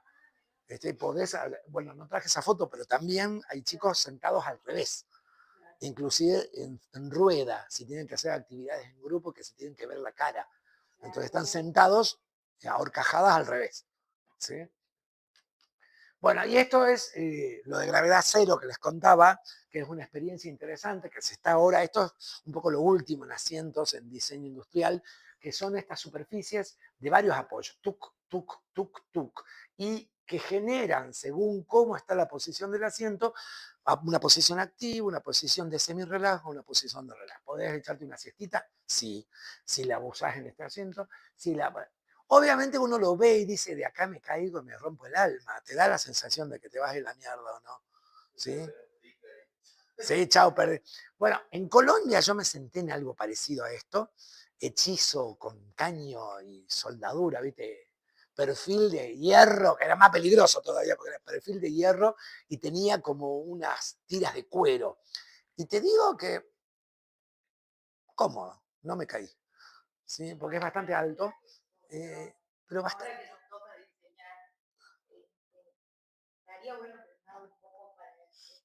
Hay que pensarlo. En realidad, si vos lo pensás, es algo que tiene tres posiciones de apoyo. En esta tiene tres. Una, dos, tres. Ves que este planito. Depende tu cuerpo, tu centro de gravedad. Va variando, va apoyando distintas partes de las patas. Y mientras no te pongas a joder, digamos, es bastante estable. ¿Entendido? Mientras no te pongas a boludear, bueno, creo que funciona, ¿entendido? Pero habría que ver, ¿no? Habría que estudiarlo. Estéticamente es interesante y dicen que funcionalmente, he leído algunos artículos sobre estas sillones de gravedad cero, se llama, que dice que son bastante interesantes porque es como que son muchos asientos en uno. ¿No? Es como que podés solucionar, sobre todo en países donde tenemos espacios habitables a veces chiquitos, podés solucionar muchas cuestiones con un solo asiento, ¿entendido? Entonces está bueno pensarlo así. ¿Sí? Esta es otra versión, ¿sí? En tres posiciones, ¿no? Una posición más activa, una posición intermedia y una posición de relax. Interesante para pensarlo, ¿sí? Una posición relax, intermedia y activa. Teóricamente, al apoyar podría estar trabajando. De hecho, acá está apoyada sobre un plano.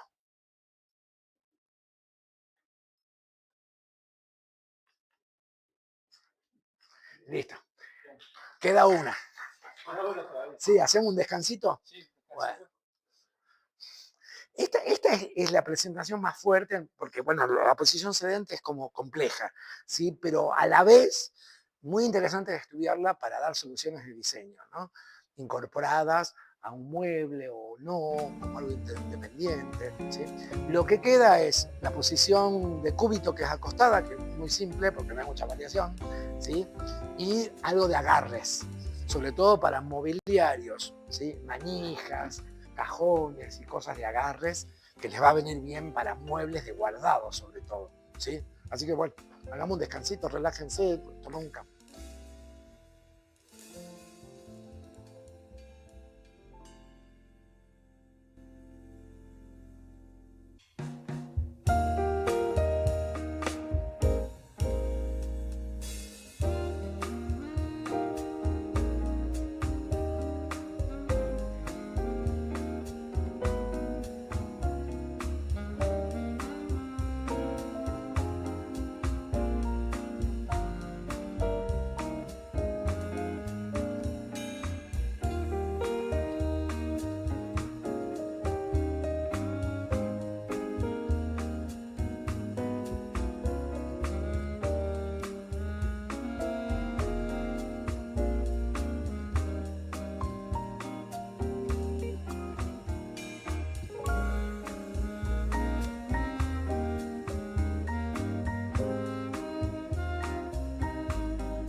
Bueno, ahora vamos a ver un poquitito la posición acostado o de cúbito, que no hay mucho que decir, pero sí hay algunas cosas a tener en cuenta. Eh, en general, siempre basamos nuestra posición de cúbito más priorizando el elemento blando, que sería el colchón, que el mueble. El mueble generalmente es un plano y chau. ¿Sí? Lo que ahí ejerce mayor incidencia sobre el cuerpo es el intermedio, que es el colchón. Y un buen colchón, bien pensado, es algo fundamental. ¿Sí? Pero hay que tener en cuenta algunas cositas, ¿sí? Que uno puede prever. Tenemos tres posiciones, ¿no? Acostado boca arriba, acostado boca abajo, acostado de lado. Rara vez una persona duerme en una sola posición, ¿sí? La mayoría de las veces, inclusive en un plano inconsciente, nos movemos, ¿sí? A veces empezamos durmiendo boca arriba y terminamos boca abajo, o al revés, empezamos de costado y terminamos del otro lado. Es decir, es muy poca la gente que tiene una posición fija, las hay. Hay gente que se acuesta en esa posición y se levanta en esa posición. Son los menos. Pero nuestra actividad subconsciente es bastante fuerte, entonces la mayoría de las veces nos movemos cuando dormimos. ¿Sí? Eh, hay que tener en cuenta dos cosas. Primero, esta es la posición donde deberíamos, cuando dormimos de cúbito lateral, donde está alineado el centro de la cadera con el centro de la espalda, con el centro de la cabeza, para lo cual los dos puntos de mayor presión son el hombro y la cadera. Acá obviamente tenemos materia blanda, ¿eh? Yo lo que decía un poco la otra vez, nosotros si nos cortamos acá, tenemos un solo hueso, una vértebra. Todo lo demás es materia blanda, ¿sí? Que se acomoda, no es algo rígido, ¿entendido? Estas son las dos posiciones que no deberíamos o deberíamos evitar, ¿no? Cuando la cabeza está por debajo de la línea de los media de los hombros o está por arriba o desalineada. Esto normalmente depende, vuelvo a decir, del colchón y nuestra cultura trabaja mucho con esto, ¿no? En otras culturas que no usan colchón, por ejemplo en Japón, que generalmente trabajan sobre pequeños planos acolchados, no usan colchones altos como nosotros, generalmente esto lo cubren con elementos adicionales, como pueden ser soportes blandos o soportes duros, ¿sí? Por ejemplo, en todo lo que es Oriente, hay todos unos dispositivos de madera que tienen la curva necesaria para el cuello, si uno duerme tanto boca arriba como boca abajo, como de costado, y es madera. A veces está tan, por el uso, tan pulida que está como brilloso, ¿no? Con la madera pulida, pero por el uso. Nosotros no estamos muy acostumbrados a esto. Lo único que podemos hacer desde la ergonomía es plantear cierto posicionamiento de la cama si es que quisiéramos complejizar las angularidades. ¿Alguna vez vieron esas camas, sobre todo se ven en los hospitales, donde tenés articulaciones que mueven tres planos? El plano de la espalda, el plano del torso hasta la rodilla y el plano de rodillas, ¿sí? Y se articula. Esto sería ideal. Eh, una cama de hospital, una cama de clínica, en general tiene todo un dispositivo, son máquinas especiales, son camas especiales, con muchos atributos ergonómicos que la complementan. Sería muy complicado para tener una cama doméstica con tanta parafernalia de dispositivos, pero sí podemos trabajar con tres planos articulados con angularidades mínimas. ¿Sí? Eh, generalmente, si nosotros tuviéramos la angularidad superior, que es que va desde la cintura hasta la cabeza, levemente por encima de la normal, unos 5 grados, sería ideal. Es decir, no necesitaríamos ni siquiera usar una almohada, solamente el colchón podría ser. ¿Sí? Esta sería la posición normal. Ahora, si tenemos una angularidad inclinada aquí, no necesitaríamos ni siquiera colchón. Es muy exigente, pero pues se puede pensar en una cama que tenga ciertas angularidades. No es lo normal. Generalmente los fabricantes de este tipo de muebles evitan esto porque tienen que no articular, sino quebrar el plano. Estamos, las inclinaciones generalmente que mejoran son de la parte superior de la cabeza hasta la cintura, la segunda va de la cintura hasta de la rodilla hasta abajo. Son pequeños ángulos de 5 o 6 grados. En la parte superior, ¿sí? En la parte de rodillas, en la parte superior hacia arriba, en la parte de rodillas hacia arriba y en declive a las piernas. Eso lo que termina haciendo es generando una conexión entre los pies y la cadera a la misma altura y la cabeza levemente por arriba. ¿Por qué? Porque en general tenemos la caja torácica más voluminosa que la cabeza, por lo tanto está bueno que la cabeza un poco, que nosotros normalmente lo hacemos con una almohada. Esto digo por si alguien quiere experimentar en una cama mucho más ergonómica o pensarla como una manera mucho más ergonómica. No es lo que normalmente usamos en nuestra sociedad, pero sí se puede hacer un ajuste mucho mejor. ¿Sí? Acá tenemos de vuelta las posiciones boca arriba, las de abajo, ¿sí? Y tenemos soportes. Miren cómo acá tenemos un soporte popliteo o una almohadilla poplitea, la almohada y una almohada lumbar.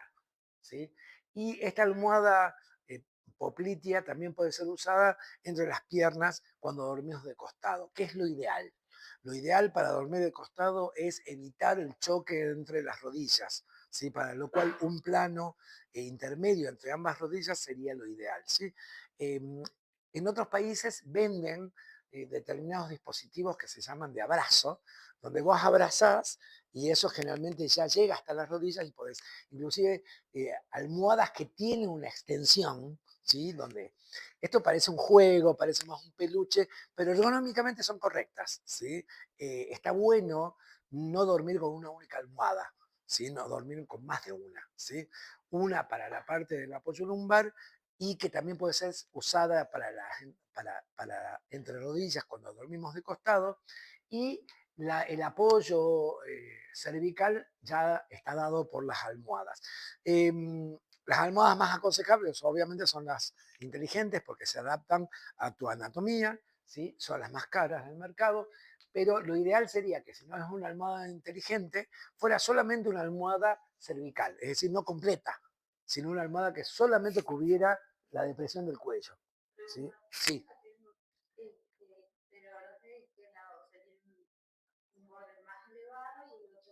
Bien. En general lo ideal es que el elevado esté en tu cuello y la parte baja en tu... Cuando vos ves la anatomía de la cabeza, vos tenés un cuello que es una depresión, ¿sí? Y toda la masa craneal es más pesada y más cóncava que el resto. Entonces, las almohadas que tienen doble altura, la altura más alta es la del cuello y la más baja es la del cráneo. Esa sería la ideal. De todas maneras, cuando te la venden, como te la venden estandarizadas, en realidad te dicen probá de los dos lados a ver cuál se ajusta mejor. Al fin y al cabo, la almohada inteligente termina deformándose con el peso de tu cráneo y de tu cuello. Es decir, no es un material rígido. Entonces, sí o sí termina adaptándose. Y como tiene memoria, a pesar de que no en uso vuelve a su forma, generalmente vuelve a adaptarse fácilmente. ¿Sí? De todas maneras, hasta las almohadas inteligentes tienen su vida útil.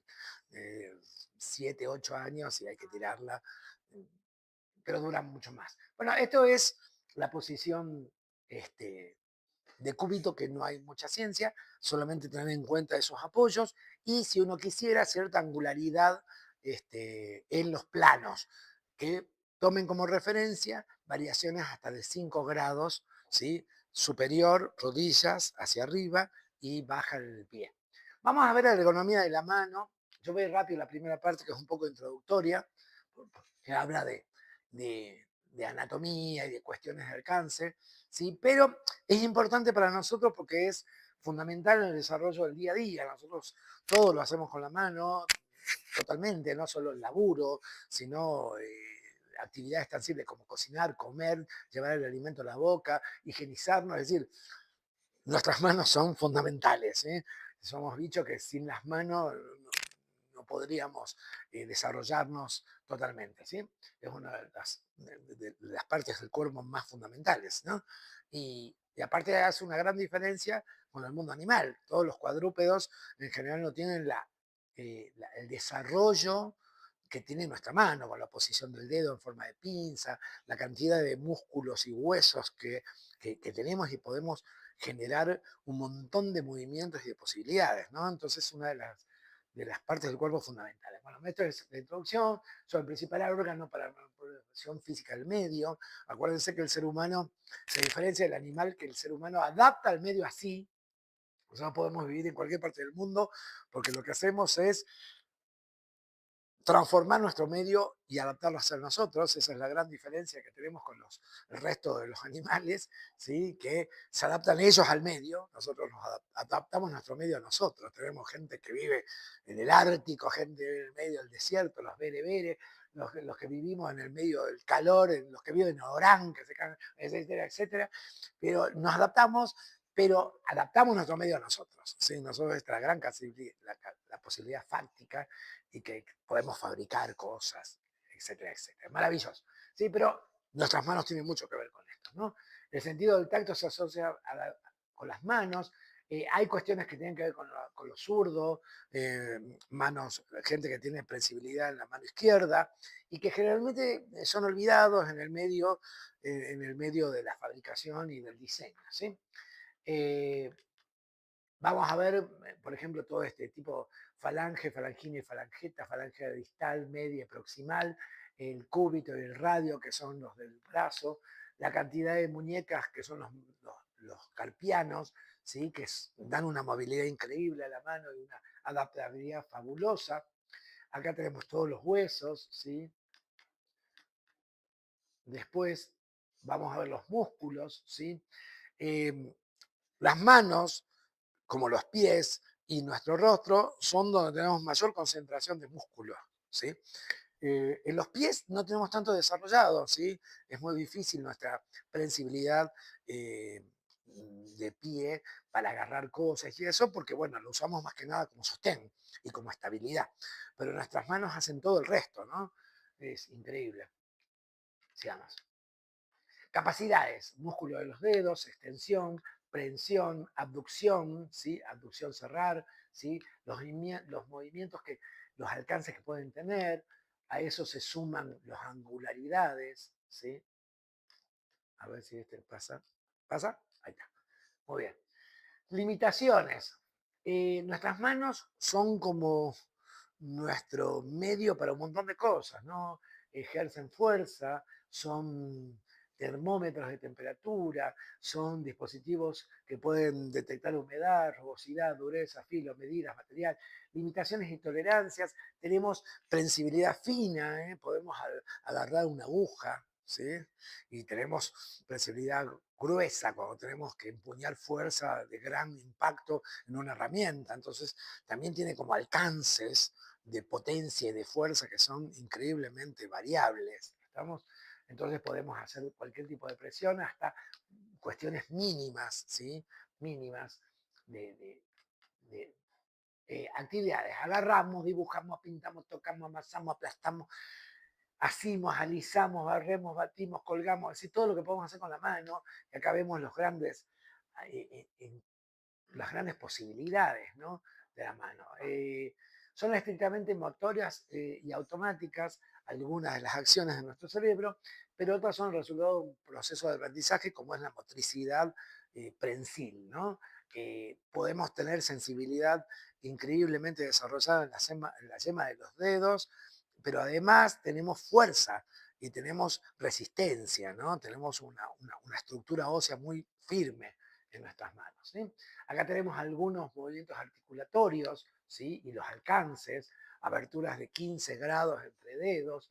Esto es estandarizado, ¿no? Hay gente que tiene más o menos, ¿eh? Hay gente que puede hacer maravillas con sus manos, hacerse hasta acá y llevar la mano hasta acá. Bueno, eso depende un poco de la elasticidad de tu desarrollo.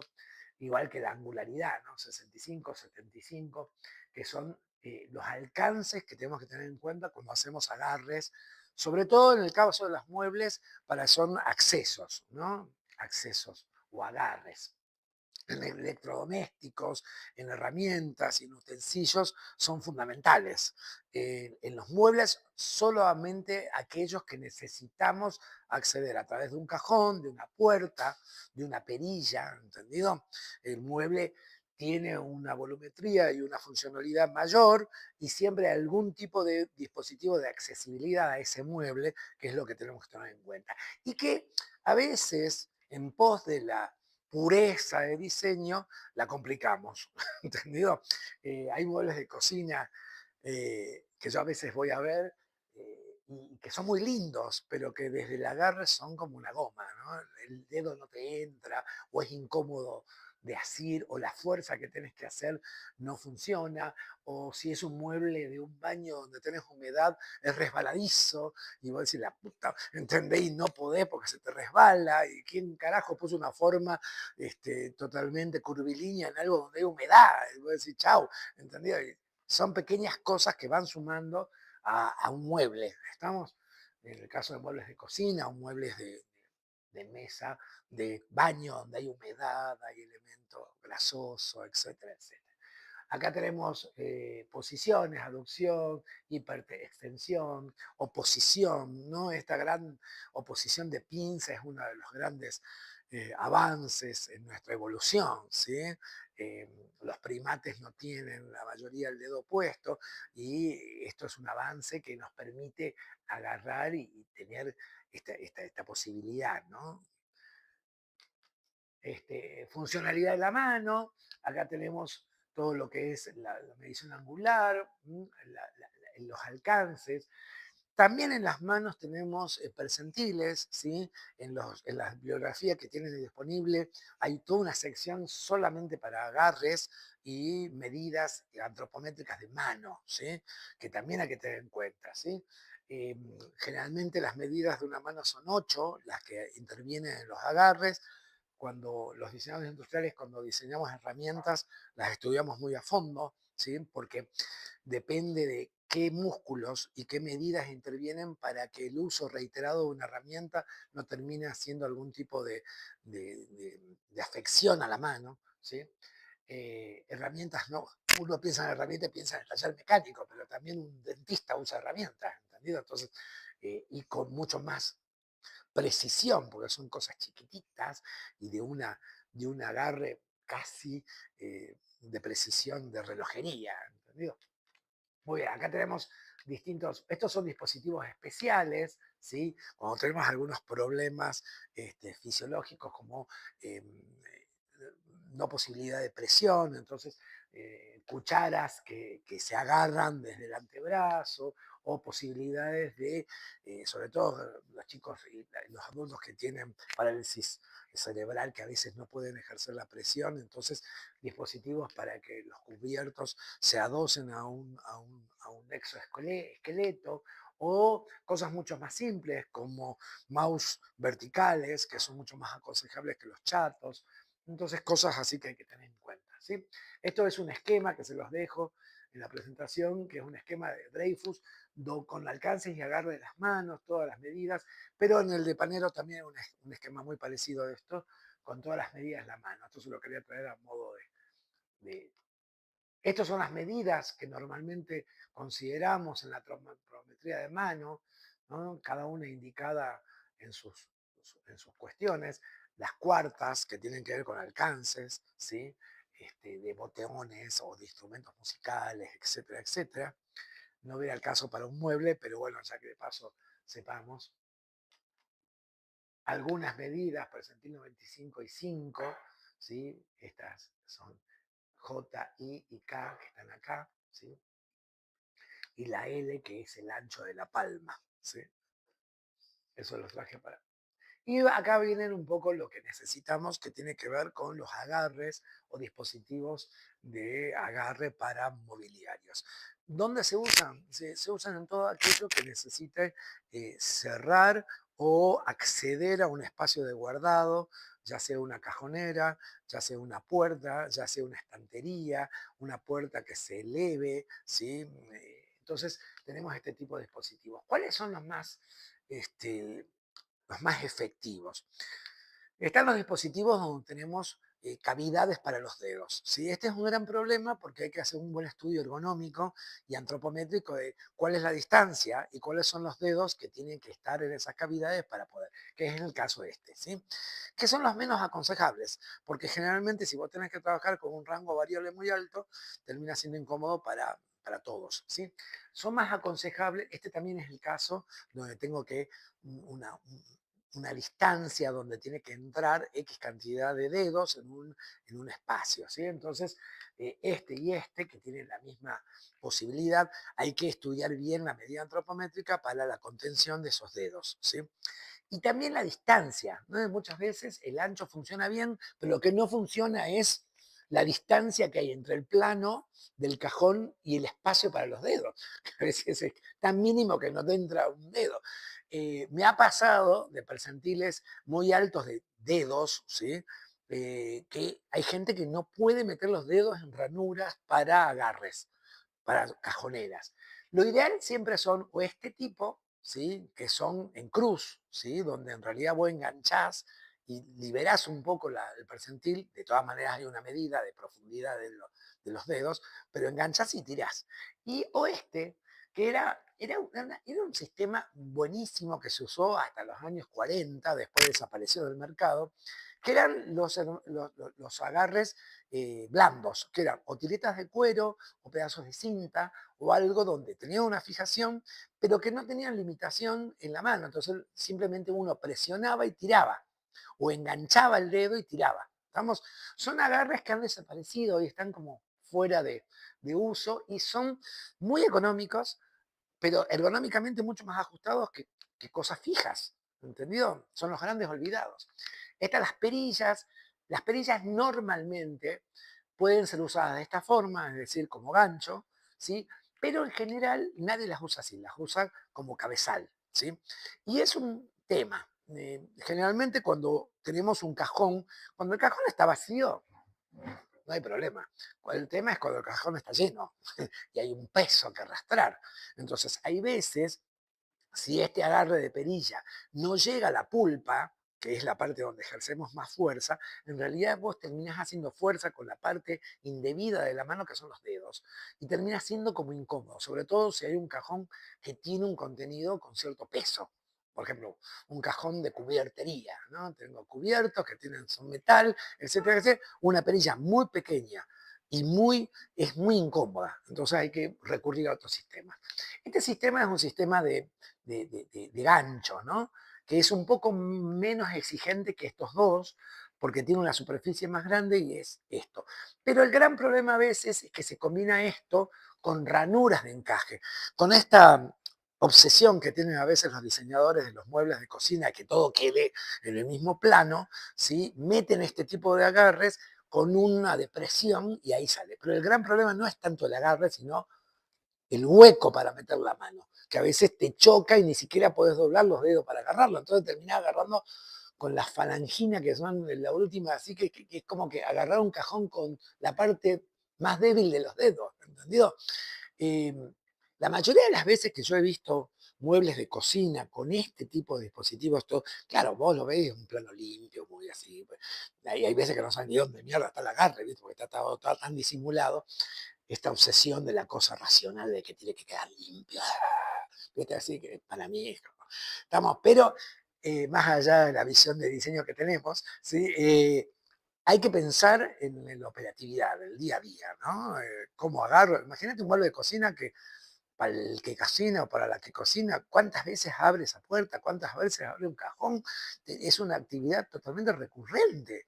Y si encima el agarre es un parto, termina siendo como incomodísimo, ¿sí? Este es importante lo que les decía, ¿ven? Ahí tenemos un caso donde estamos usando la punta de los dedos, la parte, la parte más débil de los dedos es la que más exige, ¿sí? Y está muy bonito, muy cromadito, todo lo que quieras, pero ¿es operativamente, ergonómicamente bien, correcto? No. Estamos, o este tipo de dispositivos que, está bien, son pequeñas planchuelitas, pero hay una distancia suficiente, ¿sí? En este caso puede ser más aconsejable. Esto es lo que le decía, ¿no? Estas pequeñas ranuritas que a veces por una cuestión de limpieza y de cosa pura, ¿sí? Son mínimas, pero son tan mínimas que no te entra una mano, ¿entendés? Y terminás trabajando con esta parte de los dedos que es la que menos fuerza tiene. Estamos la más alejada de la parte central de la mano, que es la que tiene fuerza, ¿entendido? O estas cosas que también son muy bonitas, son ranuritas, pero ¿quién carajo mete los dedos de esta ranurita que tiene 1 centímetro? Es una cosita, y encima chatita y finita, ¿entendés? Es muy incómodo. Sí, es muy bonito todo lo que quiera, pero muy limpio, muy neto, todo no sé cómo lo llaman. Pero es como, vamos, creo que hay que encontrar un equilibrio entre el sentido estético y la operatividad ergonómica de ese acceso, ¿no? Hay que buscar eso. Creo que algo ergonómicamente ajustado no tiene por qué ser feo, hay que buscarle la vuelta, ¿eh? Como en todo, ¿no? Y creo que es la última, ¿sí? Sí, es la última. Ah, no, ahí está. Y estas son las nefastas perillas estas, que son perillas que en todas las perillas que yo veo que se llaman perillas de bulbo, teóricamente estas perillas deberían tener esta dimensión, porque son perillas que están pensadas para que apoyen en la pulpa. La pulpa es esta parte, la parte más fuerte de la mano, ¿entendido? Entonces, pero ninguna tiene esta medida. Estamos hablando de una esfera que debe tener unos 7 centímetros de diámetro, ¿sí? Y fíjate vos que la mayoría de las perillas no tienen esa medida, lo cual apelan a una motricidad casi fina de la punta de los dedos, lo cual es incómodo para ejercer fuerza. ¿Sí? Por más que la puerta sea liviana o por más que el cajón esté vacío, pero estás exigiendo a la parte más débil de la mano a que haga fuerza. ¿Entendido? Si van a usar pulpas o de estos que son de bulto, de bulbo, hay que pensarlas bien y hay que resolverlas bien. ¿Sí? Y esta sí creo que es la última. ¿Sí? Ah, no, había una más. Estas. ¿Sí? Esta, igual que la tirita, no sé, bueno, ustedes son muy jóvenes todos, pero yo que tengo mi edad, y que viví en pueblitos, mi papá era militar, así que era de Gendarmería, así que viví en pueblitos de frontera, ¿sí? Viví no sé, en Pirané, Formosa, en Bernardo de Irigoyen, Misiones, qué sé yo, los negocios de esa época, que eran como pulperías de hace 40 o 60 años, tenían los dispositivos que eran tiritas. Eran tiritas de cuero o tiritas de cinta o un tejido bastante grueso como una loneta y eran muy prácticos, ¿no? ¿Eh? Y eran algo bueno. Así que ténganlo en cuenta. Aparte, creo que le da como otra estética, ¿sí? A un diseño de un mueble. De estos dos, por ejemplo, el gran problema, si no tiene cierta grosor, en este caso tenemos un agarre bastante polenta, ¿no? Es una barra bastante gruesa, esta debe tener unos 2 centímetros de diámetro, ¿no? Es interesante, la distancia es más que suficiente para meter la mano y la distancia que está del plano también es bastante amplia, 3 centímetros, está bien, pero uno lo ve y medio, ay, parece sobredimensionada, pero es cómoda, ¿entendido? Y se acerca a una cierta percentil bastante alta de inclusión, entonces está bien, pero además hay que pensar esto no como algo que esconder. Yo creo que también los objetos tienen que tener su lenguaje de contarnos cómo. A mí me revienta mucho esta cuestión de los objetos que no sé qué son ni por dónde atacarlos, ¿viste? Que son tan limpios, tan puros y tan qué sé yo. Me pasa mucho con electrodomésticos de la última generación, que vos lo ves y decís, ay, qué bonito, pero ¿cómo carajo se prende esto? Es como que el objeto también tiene que contarte un poco cómo acceder a él. Che, me prendo por acá, me agarras de por acá, me moves así, ¿entendido? Debería comunicarnos algunas cosas para que no tengamos que leer un manual para ver cómo carajo se usa un objeto, ¿entendido? Entonces, creo que también este tipo de dispositivos, que en el racionalismo a veces de los años 50 era como esconder todo eso, ¿no? Esconder, hay que reivindicar el lenguaje de los agarres y darles como su lugar de diseño, ¿no? Su protagonismo.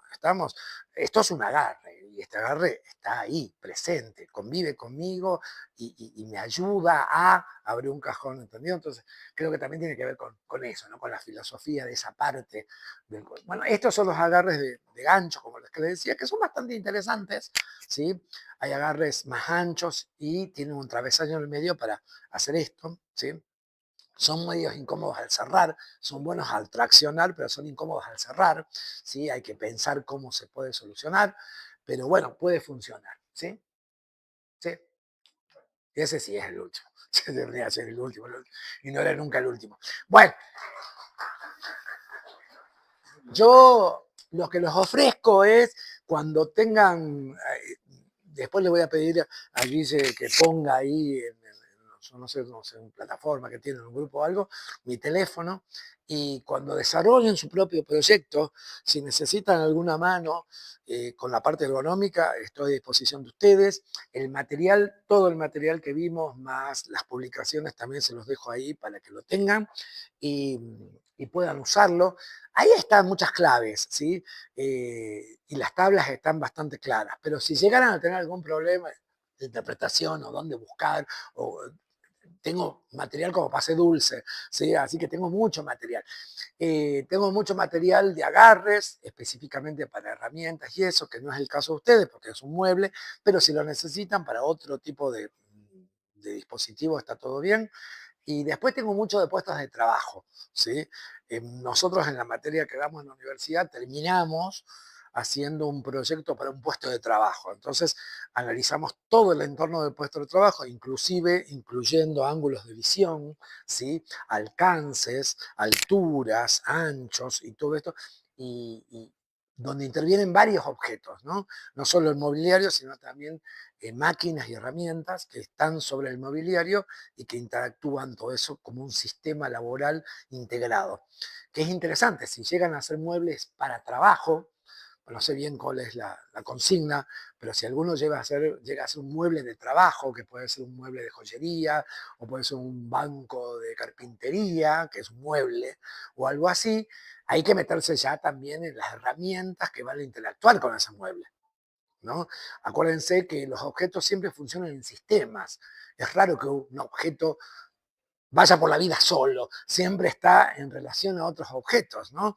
Los muebles de laburo siempre son contenedores de otros objetos, herramientas, dispositivos, máquinas pequeñas, medianas y grandes, etcétera, etcétera. Entonces hay que tener en cuenta la dinámica que hay entre ese mueble con los otros objetos y tener en relación de todo ese conjunto respecto al usuario. Entonces, no olvidar eso y un poco repasando la primera charla, acuérdense que es un sistema, ¿no? Objeto, usuario, entorno. ¿Sí? Y esto hay que encontrar el punto donde todo funcione como engranaje para eso, ¿sí? Así que bueno, eso nomás. Un gusto para mí. Siempre venir a Jujuy, siempre compartir con ustedes. Y bueno, cuenten conmigo para lo que sea. ¿Sí? Yo estoy a disposición de ustedes para la parte ergonómica. ¿Eh? Así que bueno. Bueno, gracias. Va por ustedes que estuvieron acá.